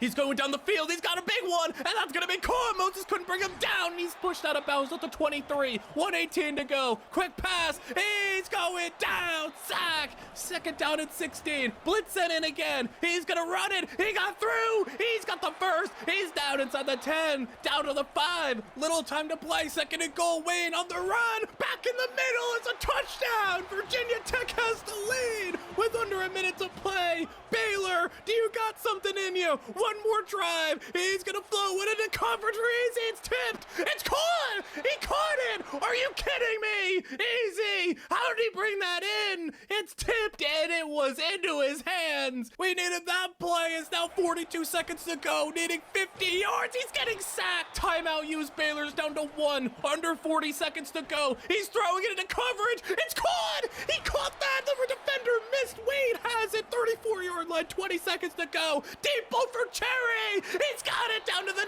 9. Under 20 seconds. Can Baylor pull it off? He's looking down. Rolling. Cherry. Touchdown. Baylor. 49. 46 and a Hail Mary for the national championship. Can Baylor hold up for one more play? Throwing it deep. It is out of bounds. Baylor has won the national championship in one of the most spectacular games you will ever see. Baylor pulls it off. No matter what Virginia Tech threw at them, what crazy plays happened, no matter how many times they put Baylor in a deficit at the end, they kept coming back. And Tank Cherry had one of the greatest national championship performances you will ever see. AZ had the incredible catch, and everything this team has been through, everything we have built towards, everything we have gone through this season, all the tough opponents, every last second victory, every crazy play, every tough team like Oklahoma and Texas and Notre Dame, Virginia Tech, Clemson, LSU, all of them. It didn't matter in the end. A 1,700-yard, 25-touchdown season. And records were broken too. How about 16 consecutive games with a touchdown? I mean, he was already a back-to-back 1,000-yard receiver, putting up great numbers, and then he just goes nuclear and has, I guess, 28 all-purpose touchdowns on the season. And I mean, I want to know what stat you think is crazier here. When we get into the season stats from him, what's crazier? Had 5 catches in every single game, had more yards over 100 yards than under, had a touchdown at least in every game, or had at least one catch of 20 plus yards in every game. that is unbelievable. That is insane. That is ridiculous. How do you even compute that type of a season? It just doesn't make sense to have a year that good. I mean, only a handful of games under 100 yards, and he had some amazing performances too. So, Cherry definitely going to go down as like the best player of the series. And we stumbled upon Prince McNitt, who was a spectacular quarterback who committed to the University of Georgia and looked to be one of the best quarterbacks we have found. An elite development trait, just had all the skills to be something special, had the arm, had the mobility, had the abilities. He had everything you could want in an incoming #1 rated QB prospect, but something happened where he mysteriously disappeared. Come to find out, he was cut by Georgia. And if you know a lot about Georgia football, you know that they are, to put it simply, lenient when it comes to their disciplinary standards and what they allow their players to do on and off the field, which sparked many questions. What in the world happened to Prince McNitt? How do you get cut from Georgia? What did you have to do to get kicked off of Georgia's football team, and not just get kicked off of their football team, but be the #1 incoming QB recruit, be that good, that talented, have that big of a future, and for Georgia to give up on you after one season? For those of you wondering, you will get your answer to the question, what happened to Prince McNitt after that, because he's the type of dude who will watch a player do 10 good things, but the second they do one bad thing, he'll never let it go, and he's gonna run it again, and he's going to leap over another man, and he just doesn't care. And inches, it's gonna be a handoff. No, he's gonna fake it. He's gonna run outside. He's got the block, and there goes McNitt. He's gonna go untouched all the way, rushing touchdown, and he's gonna celebrate his way into the end zone. Georgia State is on the verge of doing something they've never done in school history, as McNitt's first throw is down the field, and that's gonna be caught, and on the run, that's gonna be all the way for the touchdown, and Prince McNitt is back with a big touchdown tie. Texas State scored, and now with 1.5 minutes to play, McNitt has a chance to punch his team's ticket to a conference championship appearance. Minute to play now, 3rd down and long. Can he keep the game alive? Standing strong in the pocket and throwing a laser over the middle of the field. What a throw in between two defenders, and that's going to be extending the drive. Does he have another big play in him? 2nd down, it's going to be a sack. Time's running out, timeout used. 3rd down and long once again, throwing outside. He's got it for the 1st down and more. 1st and goal. McNitt now jumping ahead, 2nd down and goal. He's gonna throw it under 20 seconds to play, and he's got it for the touchdown, and Georgia State has it. Turning to the defense for just a couple more seconds, and with Texas State with 2 seconds to play, they can't get a miracle, and Georgia State has their 8th win of the season. Once again, close to the end zone. Read option, he's gonna run it, headed for the corner, jumping over a man, and that's gonna be a touchdown. And McNitt puts a ribbon on this one with his 4th touchdown of the game, and it's going to be 37-7. And Tino, as this offense really just hasn't done anything. McNitt, what has he got? He's got a deep ball. He's throwing one long, and that's going to be caught. And will he be caught? No, he won't. That's a touchdown. So they're going to need some magic here. It's 3rd down, throwing outside, and that's going to be a jump ball and caught, and it's going to be inside the 35-yard line, and they need to put points up on the board here if they're gonna have a chance. Throwing over the middle, that's gonna be caught for a 1st down. 15-yard line now inside at 2nd down. It's going to be throwing, incomplete. Hit as he's thrown, but there's a flag on the play, and it's gonna be pass interference. I don't know what really happened down the field, but the ref seen something maybe we didn't. 2nd down and goal now. Throwing, McNitt will go end zone for the touchdown, and we are back to a 3-point game. Can the defense get a stop to give us an opportunity? And they will, and we will have 2 minutes to play to try to get this ball into the end zone. Obviously that's the goal, but a field goal will do it too. Now 1st down, throwing outside, got the running back, he turns it upfield for a nice gain. 1st down, we are already nearing field goal range, maybe 15 yards away. Throwing, slant route, got it, and it's gonna be caught for a gain of 6. 2nd down and 4. 2-minute warning has hit. It is going to be McNitt to throw it. He's going to check it down. Could have ran it. Instead, he's going to throw that for the 1st, and now with under 2 to play. 149 ticking down. McNitt rolling right. He's got just enough speed, throwing it, and that's going to be caught, and he just got that ball out before he got sacked. Minute and a half now. Red zone. McNitt throwing. He's got another completion turning upfield, and it's going to be 3rd down and 5. Minute 14 to play. Dropping, throwing, and McNitt, will he run for it? He's got space. He will. He's got the first down, slides down. He could have tried to jump or maybe do something. He didn't. And now 30 seconds to play. They let the clock run down, and it's going to be now under 30 to play. Handoff, and it's going to be touchdown Panthers, and McNitt leads the drive, and now it's going to be up to the defense to try to seal the deal. You have to wonder, at what point will he start trusting his teammates? Well, it may not be on this play. He's going to take off. He has a man he could throw to, but he's going to run it and go for the end zone. He jumps over a man, and he gets to the goal line. It's going to be at the 1-yard line. Big play here. They need something if they're going to have a chance to make a comeback. And if you throw one down the field like that, and he got it in between a couple of defenders, 1st down, and McNitt is over 200 yards passing. 3rd down and long once again, and he's going to use his legs extending the play. Can he get to the marker? And he doesn't quite get there. Unfortunately, a little passive once again. They go for the field goal. We're in the 4th quarter. We can't just keep settling for field goals, and even though we're getting big plays like that, you can't settle when you get in close to the red zone. You can't settle for field goals if you want to beat an ACC school. Hit as he's thrown, incomplete. It's 4th down. Finally going to keep the offense out there. You can't settle for field goals. You need a big play. McNitt, he gets hit late, but the pass is caught. They're going to get a 1st down regardless because of the penalty, but it was a completed pass. They would have converted regardless of the rough and the passer. This is just going to set them up at the 1-yard line. 2nd down and goal. Quick pass after the run play couldn't get them in. They throw a quick out, and it's going to be a 1-score game, and the defense gets the football back in great field position, and this is going to be an opportunity for a massive comeback here. One's down by 20, now in position to potentially tie this game. McNitt has his team at the 30-yard line, and a shotgun play action. He is going to have a free rusher get in, and that's going to be a sack. 4th down and very long with 2 minutes to play. McNitt, does he have a big conversion in him? He doesn't have anyone open down the field. He just tries to throw something short, hope that they can make a play. They cannot. And now, speaking of making a play, the defense, they got the football back, and there's going to be a minute to try to pull off this comeback and send it to overtime, and you have a big play there on 4th down. How many times have we seen a big 3rd or 4th down conversion here? McNitt, he's going to tuck and run it. He's got an open lane past the 30, past the 21st down marker, and he's gotten out of bounds, stopping the clock, and now in the red zone, 40 seconds to play, rolling right. He's got a throw outside. That's going to be caught, and it's goal to go. Ken McNitt, he hurries it back to the line. He checks the play. He checks it into a run.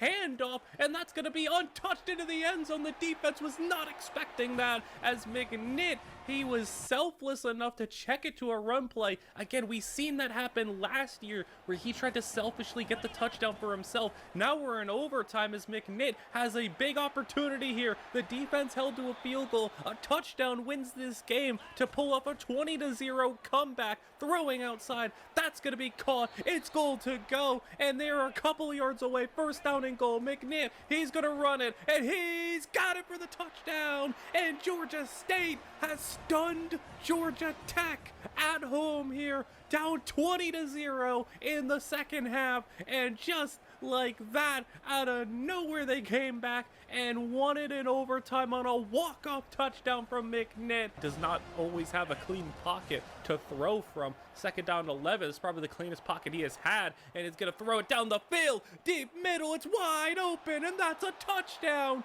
McNitt, sidelines giving him a little shoulder check, hitting him a little late. He does invite a lot of physical contact, whether he deserves it or not. And now it's jumping ahead, 3rd down and long. Play action. McNitt, he's going to run it, and he finds his way through. He found a path, making the defenders miss and getting into the end zone. How did he do that? He was surrounded by teammates, by defenders. In enemy territory, 2-minute warning has hit. Third down and long. The running back gets a nice block. It's going to free up McNitt. He's going to run it. Does he got the marker? Yes, he does. And he's got it to the 25-yard line. Now just a minute 18 to play. And dropping to throw on another third down. Does he have another one in him? And he does. He's got a completed pass and another big conversion. 40 seconds to play. Third down. Does he have another third down conversion? And yes, he does. That's another one. And now with little time to play, first down and goal. Handoff. And it's stuffed. And this team is now on second down and goal. 20 seconds to play. McNitt has nowhere to go, and he gets sacked, and they have to burn another timeout.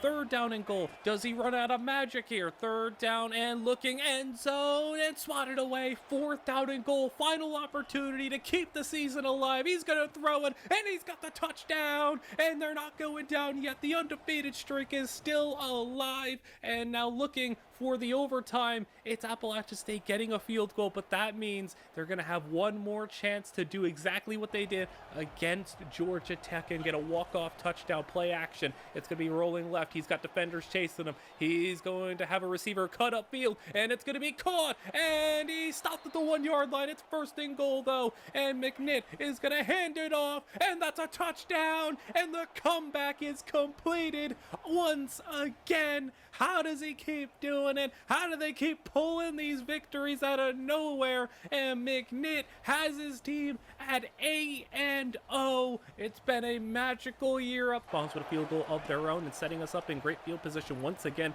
is our defense after a great return. And McNitt has it. Touchdown. Go. First down. McNitt will roll right. He's going to throw, and that's going to be caught. Touchdown. One thing that they do struggle with is they don't have good kickers, so the field goal was no good. But McNitt here, second quarter, starts off with a bomb, and that's going to be the tight end for a touchdown. And watch out for him this year from the defense, and a turnover gotten them in great field position. You're going to be seeing a lot of that as McNitt will throw one up for his receiver. He took the shot on that one and gave his receiver a chance, and there's that 6'7" tight end. The third down and goal, though, as McNitt will step up. He's going to run it, and he's got the touchdown, and it's going to be 21-3.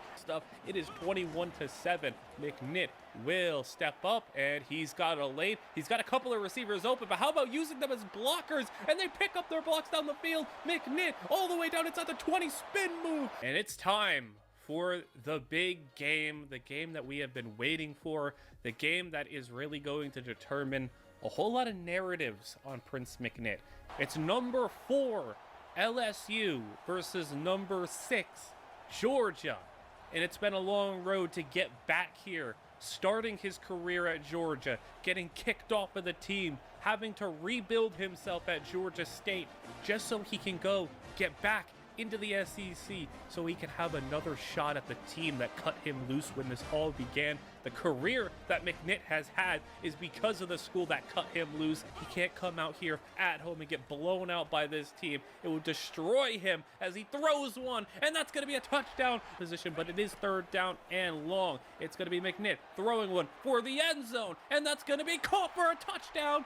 And now we have to lead a touchdown drive here and just have a few minutes to play. McNitt has dreamed of this moment, but will it go like how his dreams have been, where he throws that game-winning touchdown and he's the hero, or will it blow up in his face? Will it be a nightmare? McNitt throwing, and he's got a laser, caught out of bounds, and now going down the field, we have just 35 yards separating McNitt from a potential game-winning touchdown here as he throws one up, and it's going to be incomplete.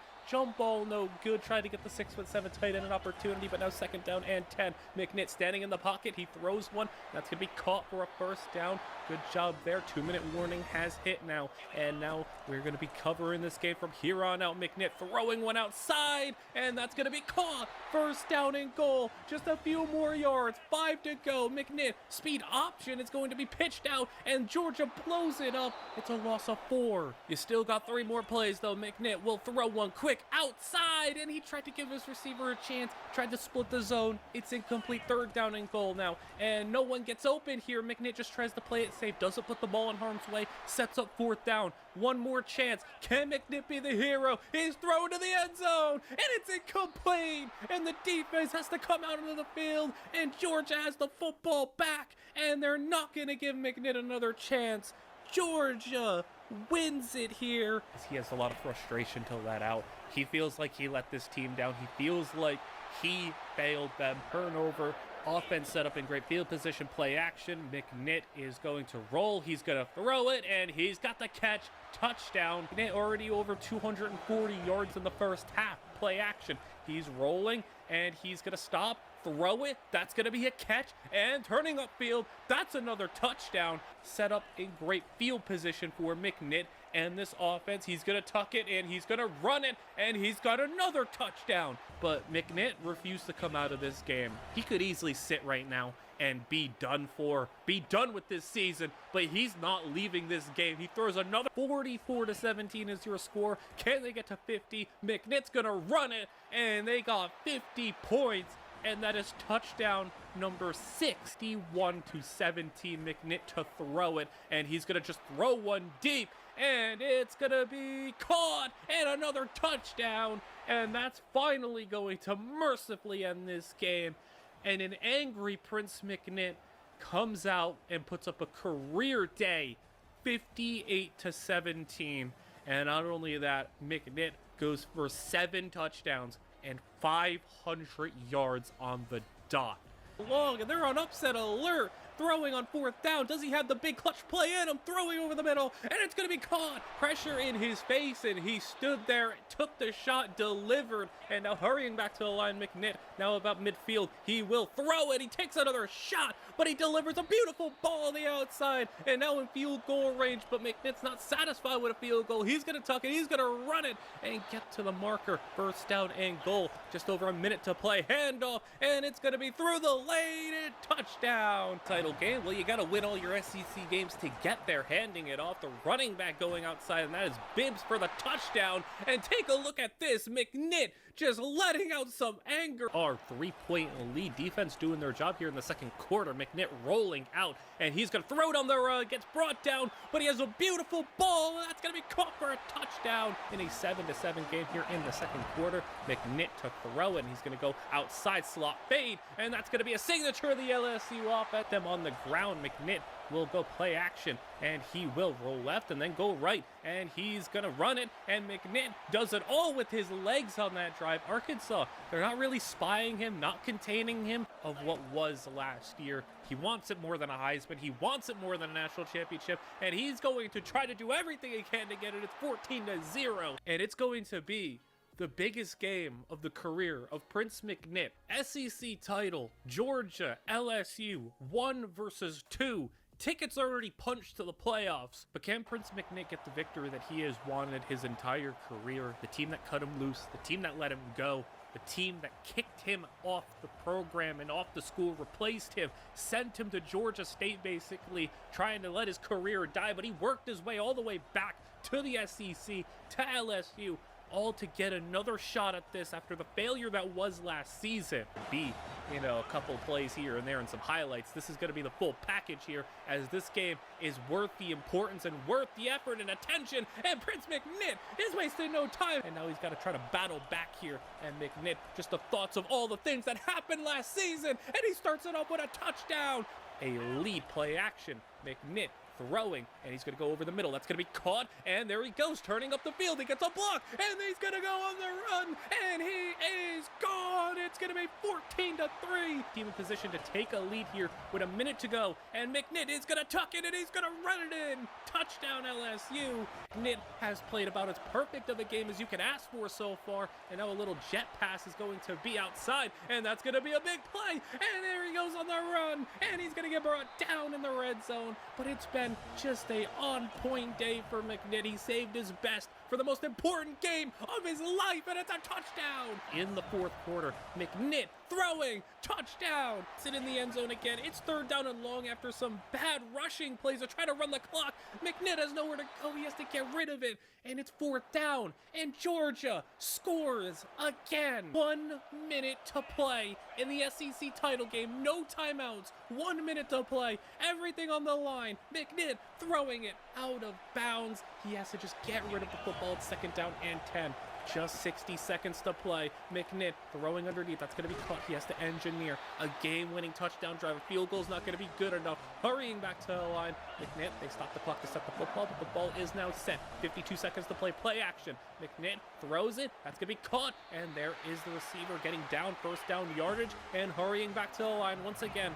McNitt, clock is winding down. 45 seconds to play, and he takes a snap once more. Rolling out, he's bailing out of the pocket, just trying to stay near the sidelines, throwing back across the middle of the field. It's going to be caught, and what a play for both quarterback and receiver. A dangerous ball, but the receiver does everything he needs to bail him out there, and it's going to be back to the line again. 30 seconds to play. McNitt is going to get chased, and they didn't pick up the block. The running back didn't pick up the block, and it's going to be intentional grounding. McNitt just wanted to get the football away to stop the clock, though, so it's going to be second down and long. Throwing over the middle, deep middle, and it's caught, and they're inside the red zone. Goal to go. Hurrying back to the line. There's just 20 seconds to play. He needs just 10 yards separating him from the miracle that is this win against Georgia. He's dropping to throw it, and he gets sacked. He gets sacked, and he takes one of his sacks. 10 seconds to play. McNitt to throw it. He's got 2 plays left, and it's going to be a touchdown. LSU scores, and McNitt delivers the touchdown. He delivers the game-winning drive, and he puts it in the end zone to do what he has been wanting to do. You couldn't have dreamed it better, and the sidelines are going crazy. McNitt's going crazy, and everyone's losing their minds. LSU takes him down, and Prince McNitt is vindicated after all these years. Football, McNitt takes it home, not only an SEC championship, but that punctuates a Heisman Trophy victory season. Third down and basically 30, and McNitt is going to step up, throw one into the end zone, and it's going to be caught for a touchdown. And up in enemy territory once again, throwing, and he's going to step up, and he's going to feel the rush and go for a run. And there goes McNitt in the end zone, and it's a touchdown to the 14. It is third down and 12. McNitt going to throw it, end zone, and that's going to be jump ball caught for a touchdown. And McNitt does it better than anyone by McNitt. Second down and 11. You can just kind of tell he's playing a little bit more free, a little bit looser. He's going to just open it up for a run into the end zone. It'll be first down and 10. Play action here as McNitt is going to roll left, and he is going to run it. And there goes McNitt trying to get to the end zone, hurtling in, and he's got it. 21-0. LSU is looking great down, and you are moving the ball down the field. They have moved it down the field with ease in the Georgia game, the Tennessee game, and now this one where McNitt's heading for the end zone, diving, and he's in. 14-0, and LSU's got nothing going on offense. Drops, tip, picks, sacks, everything going wrong, but there's a big play, and McNitt responds with a touchdown. Just 1 yard short, they're going to punt the football away, so that's another unfortunate mistake there as he throws one deep over the middle on the next possession, and he hits the backup tight end for a big-time gain, and just keep on shrugging off all the wrongdoings, all the bad plays. McNitt block set up. He's got the first down, goal to go, close to the end zone, trying to get the lead here, and it's going to be a play action. McNitt rolling left. He's going to try to run it. No, he's going to throw it back in the end zone. Caught for the touchdown. Basically a throwaway, incomplete. NC State takes quite a bit of time, gets a field goal, and it's going to leave Prince McNitt with 1 minute to play in the national championship, trying to lead another game-winning drive like he did in the game against Georgia. He's done phenomenal when it's come to these late-game situations. He's tried to shake off the narrative that he's not some choker. He can get it done in the big moments. There's 2 for 2 on the drive to start, and another first down here. 47 seconds to play. McNitt standing in the pocket will just quickly throw it, dumping it off, and it's going to be caught, and timeout burned. They still have 2 more, though. 42 seconds to play. McNitt stands in the pocket once again and delivers, and it's going to be incomplete. Third down now. McNitt making an adjustment. It's going to be 30 seconds to play, basically. And McNitt throwing from the pocket once again, and he delivers the first down. Now hurry it back to the line, trying to save some of those timeouts. We know that kicker missed from, a short range earlier. We don't have a lot of faith in our kicker, as he has not been very good throughout the time here at LSU. And McNitt going to take his time and going to run it up ahead. And there's a big time run and into field goal range. 22 seconds to go, but you want to get closer. McNitt from the pocket delivers, and that's going to set things up. Field goal is good, and Prince McNitt has led the game-winning drive, and the LSU Tigers are your national champions, and McNitt has done it. For all the doubt this season with how last year ended, he can't beat Georgia. He's got it stuck in his head too much. He's too obsessed. He can't win these big games. He choked in the big moments. He came through and had a spectacular run.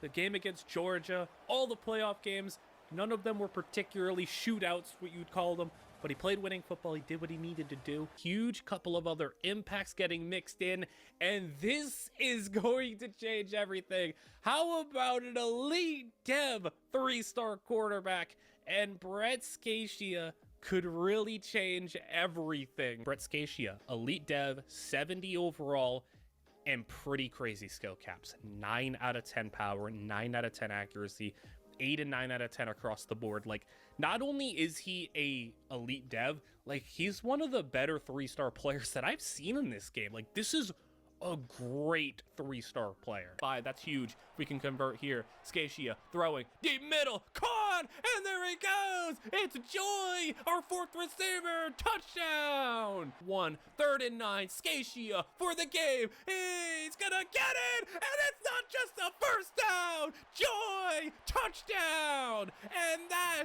is an out of nowhere performance from Joy. Range as it's 54 from here. 3rd down and 1. They're taking a shot deep. He's got a step. He's got the touchdown, and the Cougars take the lead. And now it's up to Scatia and the offense to try to tie this one up as they are trying to put us to bed with 40 seconds to play, and the crowd is losing it here in Washington State as they're going to throw deep middle over the seam. He's got it. Nakua, he's got it to the 38. Throwing outside. That's going to be caught again. 9-yard gain. 34 seconds to play. Deep. He's got it. Jackson Harris. Touchdown. And San Jose State not wanting to end their season on a loss as Priester on the screen. He's got room. He spins away and a big run. He got the spin move and got himself an extra 10 yards. Play action, rollout. Scatia gets rid of the football. That's a good thing to just get rid of it. 3rd down and 10. Big conversion here if he can get it. He looks and he's found a man. And another just trust ball to Jackson Harris. I mean, he was looking, running around, and just threw it to his guy. And now in field goal range, Priester's getting us closer and closer. Timeouts are being used. Priester to the edge. He's going to turn it upfield. He's got another 10-yard run, and Priester's running it so well in this 4th quarter. As another timeout, run this clock down. Get it as close as possible as 3rd and 11 will turn to a toss. Priester will get another yard. The forward progress won't really give him much. Injury timeout, and that is really unfortunate. They did do a 10-second runoff, but still, Western Michigan's going to get 20 more seconds than they would have gotten. Field goal for the lead. Kick is good, and now 41-38, less than 20 seconds. And how about one more sack to try to end this season? Running back to the line. They get the spike off. It looks like they'll get one more play as they will spike the football with just 3 seconds to go. This is it. Your final play of the season. He's not going to go anywhere. He brought down again. And the defense, what a way to end it. 2 sacks. 41-38 is your final. We have made the playoffs. It will not be a first round bye, so we will not have that top 4 seed, but we do get the 12 spot. It's going to be against Penn State on the road. Winner takes on the Heisman winning DJ Lagway and TCU as we start things off. First play of the second half, and it's Ricardo southward, 77 yards. Touchdown. I hopped in the first play of the second half. To the 10-yard line we go. 2nd down and 8. There it goes. Carruthers to the outside. Touchdown. 230 yards on the day as there goes Penn State on the outside. Caught. Turning upfield. That's a quick burst of speed. And he's not going to be caught, is he? He's going to go all the way up the sidelines at the pylon. Touchdown. And 3 will approach. Don't want to go 3 and out on this side of things. Scatia with time. He's got to find somebody open. And he does. He hangs on. And that's going to be DeMarco Lane trying to close close his career off with a playoff victory, and Scacia goes down, loss of 7, 2 minutes to play, as Scacia goes down again, and we're knocked out of field goal range. We were in there, we need to get those 14 yards back, but we're not going to. For 13, 1:25 to go, screen out, is gonna be blown up. The defense does a great job, 4-yard loss, 1:10 to play. He's got a long way to go, a third down, and it gets knocked away. The defense gets the stop. Scacia, it's your time to shine. Can you put up a big play? 3rd down and 10. They hand it off,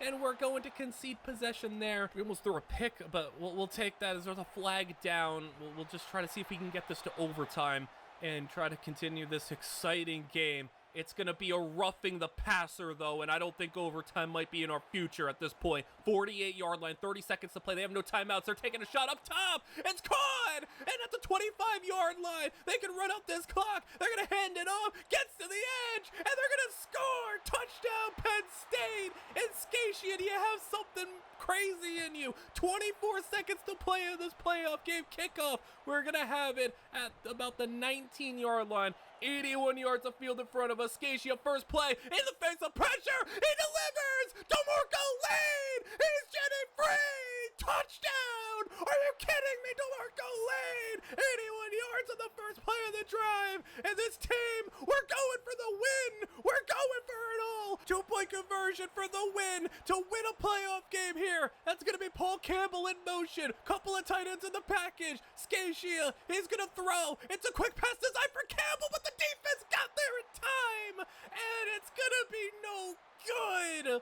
31-30 onside kick is gonna be jumped on. It's barely recovered, and we're going to lose. Into midfield. It's been a great game for this team, but what in the world happened there? A bad snap? Are you kidding me?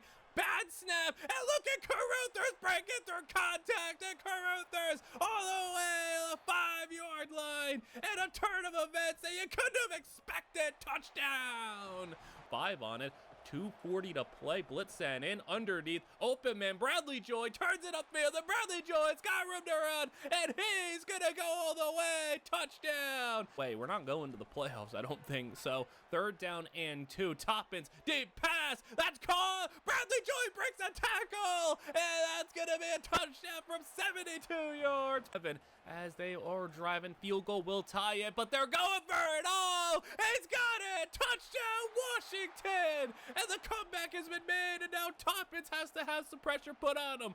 It's been very much not a lot of clutch, high leverage situation for Trent Toppins, but this is the biggest one he'll have, and he's delivering so far. 43-yard line, 60 seconds to play, 1 timeout. He's got one over the middle. It's Caruthers for a gain of 6. Back to the line, spiking the football. It's going to be 3rd down and 4. He's got him in, and on the run, he's going to stay in bounds, get it to the 8-yard line, 40 seconds to go, and they are going to let the time run down. They're taking their time. 18 seconds to go. Toppins, he got to snap the football. He finally does it. 15. He's looking. He's throwing back corner. Touchdown. Ricardo Southward has got it, and they took their time, and it looks like for good reason. 4 stars now, elite outside linebacker, and here's Keenan Ham. He is elite development, and how have we done it again? Keenan Ham, I think this is our day 1 starting quarterback. I don't think that we need to really debate this. I know he's a little bit worse than Toppins, but I mean, look at what he provides us. I don't know how I've gotten this lucky in this dynasty with getting 2 quarterbacks that are both elite.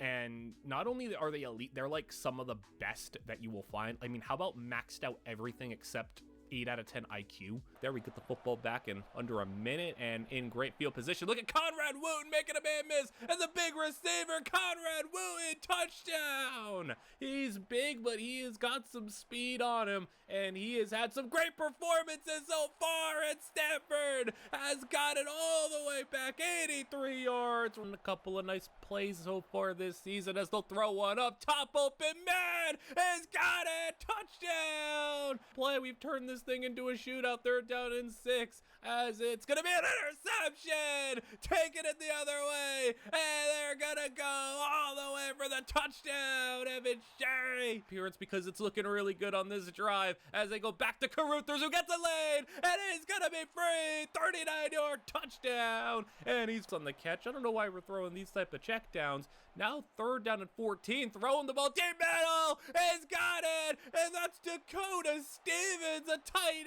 end there. Keep making them use their timeouts as Ham rolls left, throws it back middle, and it's a touchdown. Back. 1st down, Wooten to the 47, throwing it deep to an open man, Ahmed, touchdown. Beyond that, 2nd and 23, as that ball's gonna be caught though, and there goes Oscar Ahmed, and 2nd and 23, who cares? 58-yard touchdown for the 1st down. Right before the 2-minute warning, they get another snap off. He's gonna go to the outside. That's gonna be intercepted, and he jumped in front, and that is a pick 6, and Damian Wooden 2nd down and 7. Ham with pressure off the edges, throwing deep, and a perfect ball, touchdown. A lot more manageable here, but you gotta go for it. It's 4th down territory if you don't get it, throwing it deep. 3rd down and 10, ball up in the air, intercepted, and taking it the other way. He's gonna go, we got blocker set up, he's got the speed, he's got it, all the way, 10-5, touchdown, and that is San Jose State with an 84-yard interception return for a touchdown. Down and 5 as he'll drop the throw middle. That's going to be intercepted, and we take the football the other way. Delivering on the run, impressive play to keep the drive alive. And Georgia, ball on the ground, fumble, and we take it back the other way. Not an interception, but Susley has the scoop up for the fumble. 3rd down and 4. They'll go play action to the air. He'll go up top, tipped, intercepted.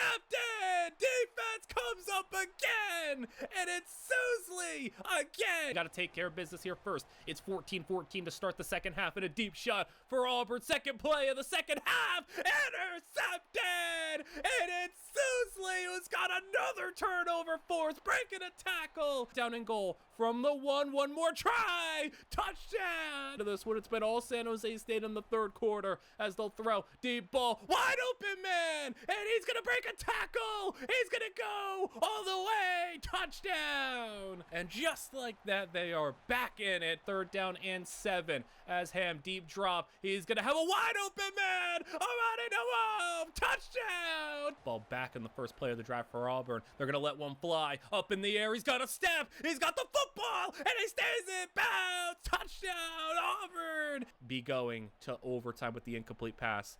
What a job from the defenses here in the last 2 minutes. Both teams had a couple of shots at it, but we're going to overtime. A shot at the national championship on the line. We win the toss, we will be taking the defensive side of the football. So, can our defense come up big? Can the offense take us to the national championship? It has been a crazy one here. Susley leads the defense out. 1st down and 10 Auburn to start overtime. Drag underneath. That's going to be caught, and he will get 10, but not quite the 1st down. 2nd and inches. It'll be a play action. Throw over the middle. Wide open. Touchdown.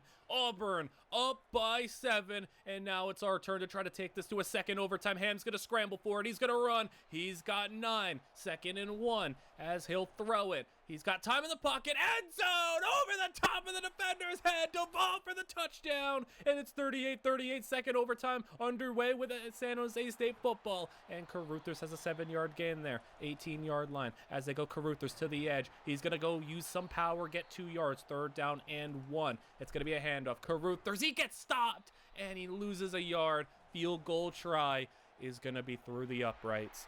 Now the defense has to hold him out of the end zone here as a quick pass screen outside. It's going to be caught. He'll get 3. 2nd down and 7 as they go play action. Rolling out into a sack. And now it's 3rd and 16. Can the defense hold him as he's going to try to scramble for it? He's not going to get there. And it's going to be a field goal for a 2-point shootout. Kick is good. We're going to a third overtime. 2-point conversion is incomplete. We can win it here. 41-41, third overtime. Hand off to Caruthers. He's not going to get there. He got met and pushed back. Fourth overtime, and it's still 41-41. Adjustments at the line. Direct snap. It's going to be Keenan Ham. He's got it, but there's a flag.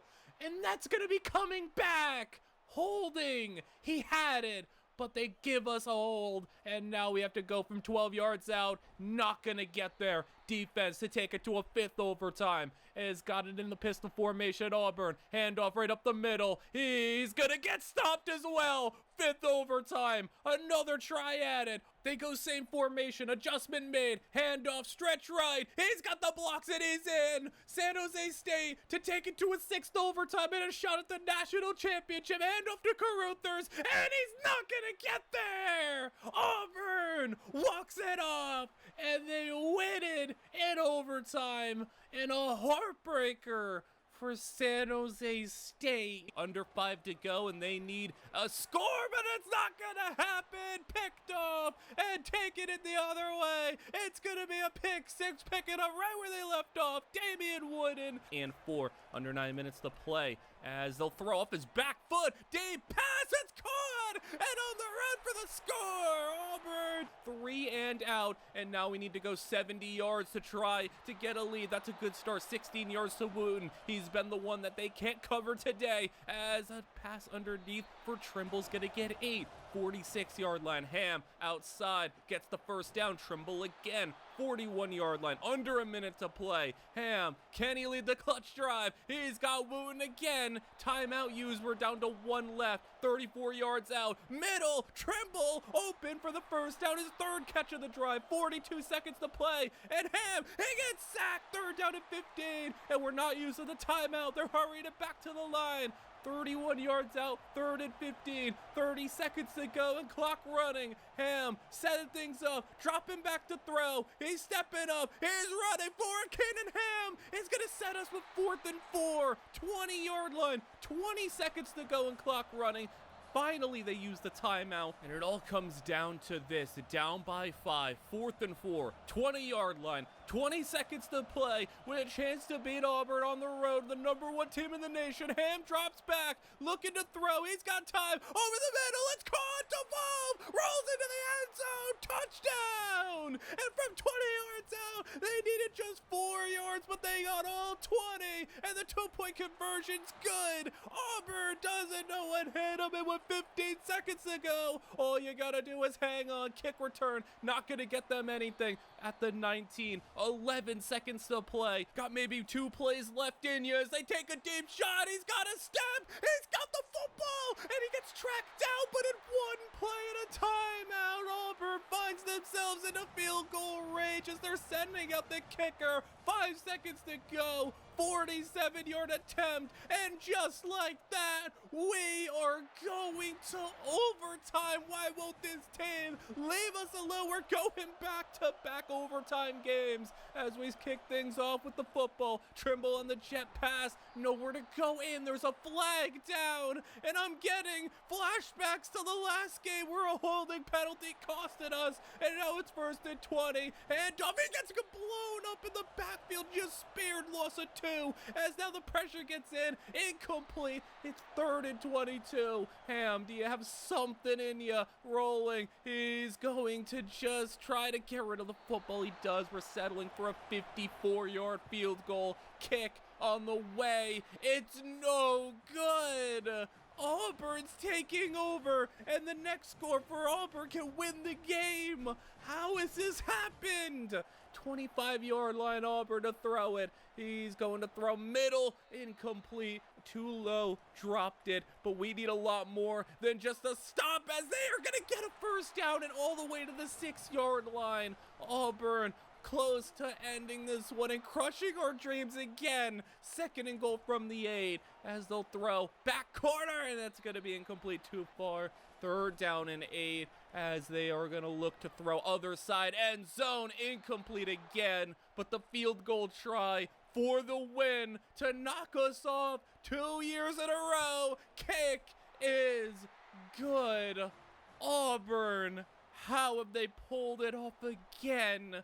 We score a touchdown with just 15 seconds to go, and we still couldn't beat them. I mean, it just shows anybody on this offense can't put up production. How about an open man? Conrad Wood for the touchdown to get him into the end zone, but instead from the one, Bland with the touchdown, and a picture-perfect drive taking up time.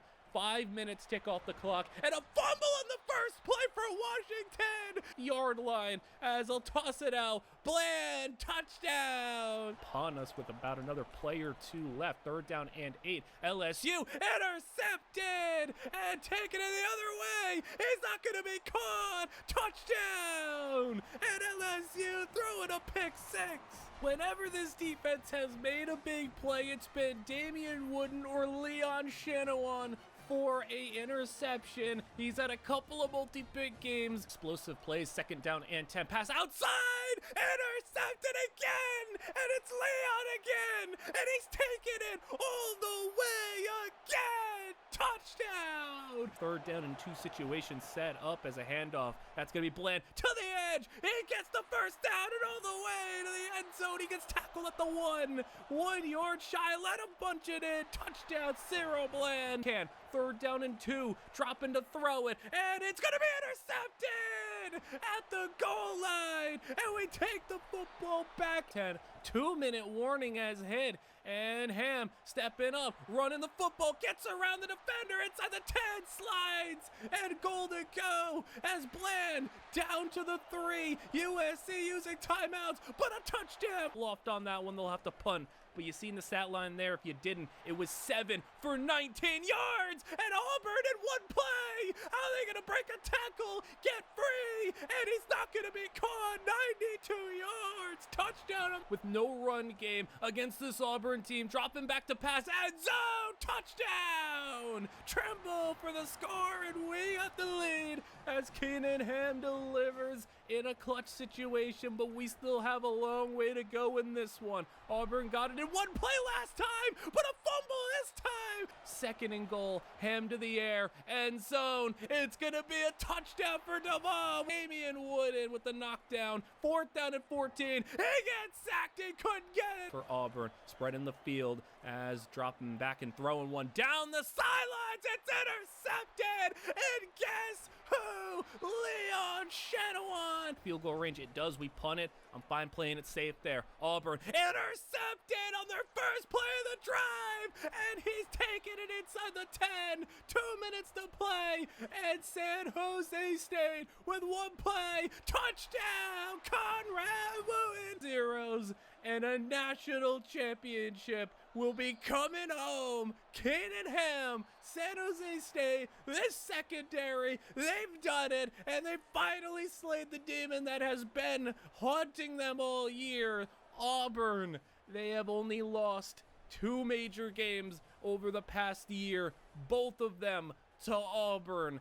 And now in the national championship, when they met with the stakes at their highest, they get it done. And I think that is a horrendous call as Darren Small gets the carry, and there goes Small past midfield, and Darren Small, his first game at running back, how about an 87-yard touchdown? And with 18 seconds to play, still running the football, Darren Small to the outside, and there goes Darren Small again. Are you kidding me? Darren Small, 30, 20, you don't need to score. He's not going till he'll get out of the 1 yard line. And now we start the 4th quarter off with the play action. Throw one deep middle, caught. It's Jamar Freeman. New receiver, new opportunity. And 3rd down and 5. 2-minute warning has hit, and we are gonna get the pressure in. Sack, fumble, and it's scooped up. Are you serious? Fumble, scoop, and score. And the game has just turned on its head. Touchdown. Us, we deserve the Heisman. We deserved it, as that's going to be Keenan Ham. Touchdown, pass. 56, 57 touchdowns on the season, as that's going to be an interception. Damian Wooden, this team coming out motivated, focused, and a pick 6 for Damian Wooden. and now it's a runaway game right now in the Fiesta Bowl line as Ham will throw. No, he'll step up and run, and Keenan Ham dives in for the end zone. Touchdown, and Keenan Ham is going to walk up and signal to the camera, making the Heisman pose. You know who should have won it? Heisman Trophy winner in our hearts, Keenan Ham. Goodness, lineman doing work there as a pass outside's going to be caught. Trambo, touchdown. Second down and 12 from their own 8. They'll take a shot down the seam. It's caught, and he's going to go. Is anybody going to catch him? Shanahan's chasing. He's not going to get there. 92 yards. Not get the first down as TCU taking a shot up top. It's intercepted. Leon Shanahan. All this defense needed was one play to make it, and they had gotten their opportunity. They made the play, and come on, just get into field goal range. That's gonna do field goal range potentially. I trust our kicker from here. Handoff is not gonna quite get there. 4th down and inches, but we'll run the clock down to 35 seconds. Field goal is good. We have the lead. 29 seconds to play for TCU at the 18-yard line. They'll throw as TCU will find DeMarcus Barnes. There's the Heisman winner. He gets a block, and DeMarcus Barnes past the 35, and the Heisman winning receiver comes up clutch. And now with 20 seconds to play, they'll throw it out of bounds. They have no timeouts, so they'll play it safe here. They'll send out the field goal unit now, but DeMarcus Barnes, the Heisman winning receiver, with a massive 50-yard gain to set them up, and we are going to overtime in this game. TCU will start with it as it'll be 1st down and 10. Their ball first, split backfield. They will go with the run, and they will not get far. It'll be back to the line of scrimmage. 2nd down and 10. Throw outside will be caught. That's also a short gain. It'll be 3rd down and 8. They'll run it again, and he's got the 1st down. That's going to catch us off guard there, as they'll keep it on the ground. For as much as this team is proficient at passing the football, they do like to run it. As 2nd down and 9, they'll keep it on the ground again, as the defenses are tired right now. I mean, what do you expect for a team that's been, involved in this shootout here, as we'll finally get the stop. Field goal try is good. We can win the game with the touchdown here. Hand it off, Sapp. He'll have 6. 2nd down and 4. Both these quarterbacks and all these receivers are tired. You can see that these teams are resorting to just running the football. 3rd down and 1. Not going to get there. And both teams did not want to throw the football. Both teams are tired. Both teams take a field goal. We'll go on to second overtime, as it'll be Ham. First play, caught, and it's a touchdown! And we just come out, all of a sudden, snap your fingers, and we're in the end zone. And a run for the 2-point conversion is good. We can win it here, as TCU, he'll throw for a completion, 5 yards. They got to go to the air now. 2nd down and 5 over the middle. Caught for the 1st down. Goal to go from the 9. Just 9 yards away from the tie end zone, knocked away. 2nd down and goal. Man in motion. They'll clear out the backfield, as he will throw back in the end zone, out of bounds. 3rd down and goal. He'll send in an extra rusher, and he'll go down with a sack. It's 4th and goal from the 21. Game on the line. TCU with time. We dropped everybody back. They got to throw it eventually. Someone's got to get open. Someone's got to get in there. All the time in the world. They'll throw it up. It's intercepted. And TCU goes down. Leon Shanahan will end this game. And we're going to our 2nd straight national championship. We turn to Keenan Ham, down by 2 scores with 6 minutes to play. And a big shot. 2 men chasing. Amani Duvall is down at the 1-yard line. And Keenan Ham with 1 play delivering a touchdown. My offense to get a touchdown. Defense just do good enough, as they'll get stopped in the backfield. Loss of 3. 3rd down and 4. 2.5 to go. That's going to be caught for a 1st down, and that's a backbreaker. 2 minutes to play. Hold them to a field goal, guys. That's all I ask. Give Keenan Ham 1 chance, as it'll be a stop to 3rd down and 4. They'll throw it. He's got time. Over the middle. It's incomplete, and they will settle for a field goal. Kick is good. Keenan Ham has one try at it. Backed all the way up at our own 13. We got a screen set out. You got to go 87 yards in a minute and a half, and we'll start with 7 there, as it'll be a play action. Ham, deep drop. He's going to look. He's going to go all the way back. It's a sack. And now hurrying back to the line. It's got to go 92 yards now. 3rd down and 16. Ham, what do you got for us? You got a little bit of magic left in your career as he'll throw it deep middle. It's caught. What a throw! In double coverage. It was perfect. And Ham hurrying the guys back to the line. A huge gain of the 41. Just 59 yards of field separating us from a potential back-to-back as Ham will throw again. He'll have time in the pocket. He'll have a man outside. It's caught. And Jamar Freeman will get it to the 36-yard line. He stayed inbounds, though. We're fine with that. We got 1 timeout still and 60 seconds. 36 yards out. Ham making adjustments at the line. Getting the play. Clock ticking under 60 as he'll set up in the shotgun to throw it. Ham takes a shot down the sideline and another 20 yards. Amani Toval will have it at the 17-yard line with 53 seconds to play. Ham will throw a screen. The blitz got sent in, and Ham will have a short one. It'll just be 2 yards. That's fine. 14-yard line. 2nd down and 8. Ham to the outside. Incomplete. 3rd down and 8. 44 seconds to play. Blitz set in. Ham is going to step up and run it. Keenan Ham. Touchdown. And Keenan Ham has put us on top with under 40 seconds to play. And we are so close to a national championship back-to-back as it's 38-37. You just hold on a little longer and put our names in the record books. It's a handoff on the 2-point conversion, no good. It's 38-37 with 35 seconds to play. Oregon has it 1st and 10 at the 28-yard line. First play of the drive. Deep shot, middle. Caught! No, he caught it, but he's going to be outrunning everybody! Are you kidding me? No! Touchdown! Oregon in 1 play! 72 yards! And it is just a stun silence for the San Jose State fans. 2-point conversion. It's good. We can only tie it, and there's 27 seconds to play as the kick will return it, but it's not going to get us anywhere. 14-yard line, 24 seconds. I don't know if we have anything like that in us. It's going to be a miracle if we want to pull this one off. That pass is going to be caught, but we burn our final timeout. 17 seconds from the 33. He'll have a shot down the field. It's caught. Amani Devolving coverage. And we got to stop the clock. Go on, guys. Back to the line we go. 12 seconds to play. 33 yards out. Ham will get back to the line, and he'll spike it with 7 seconds to play.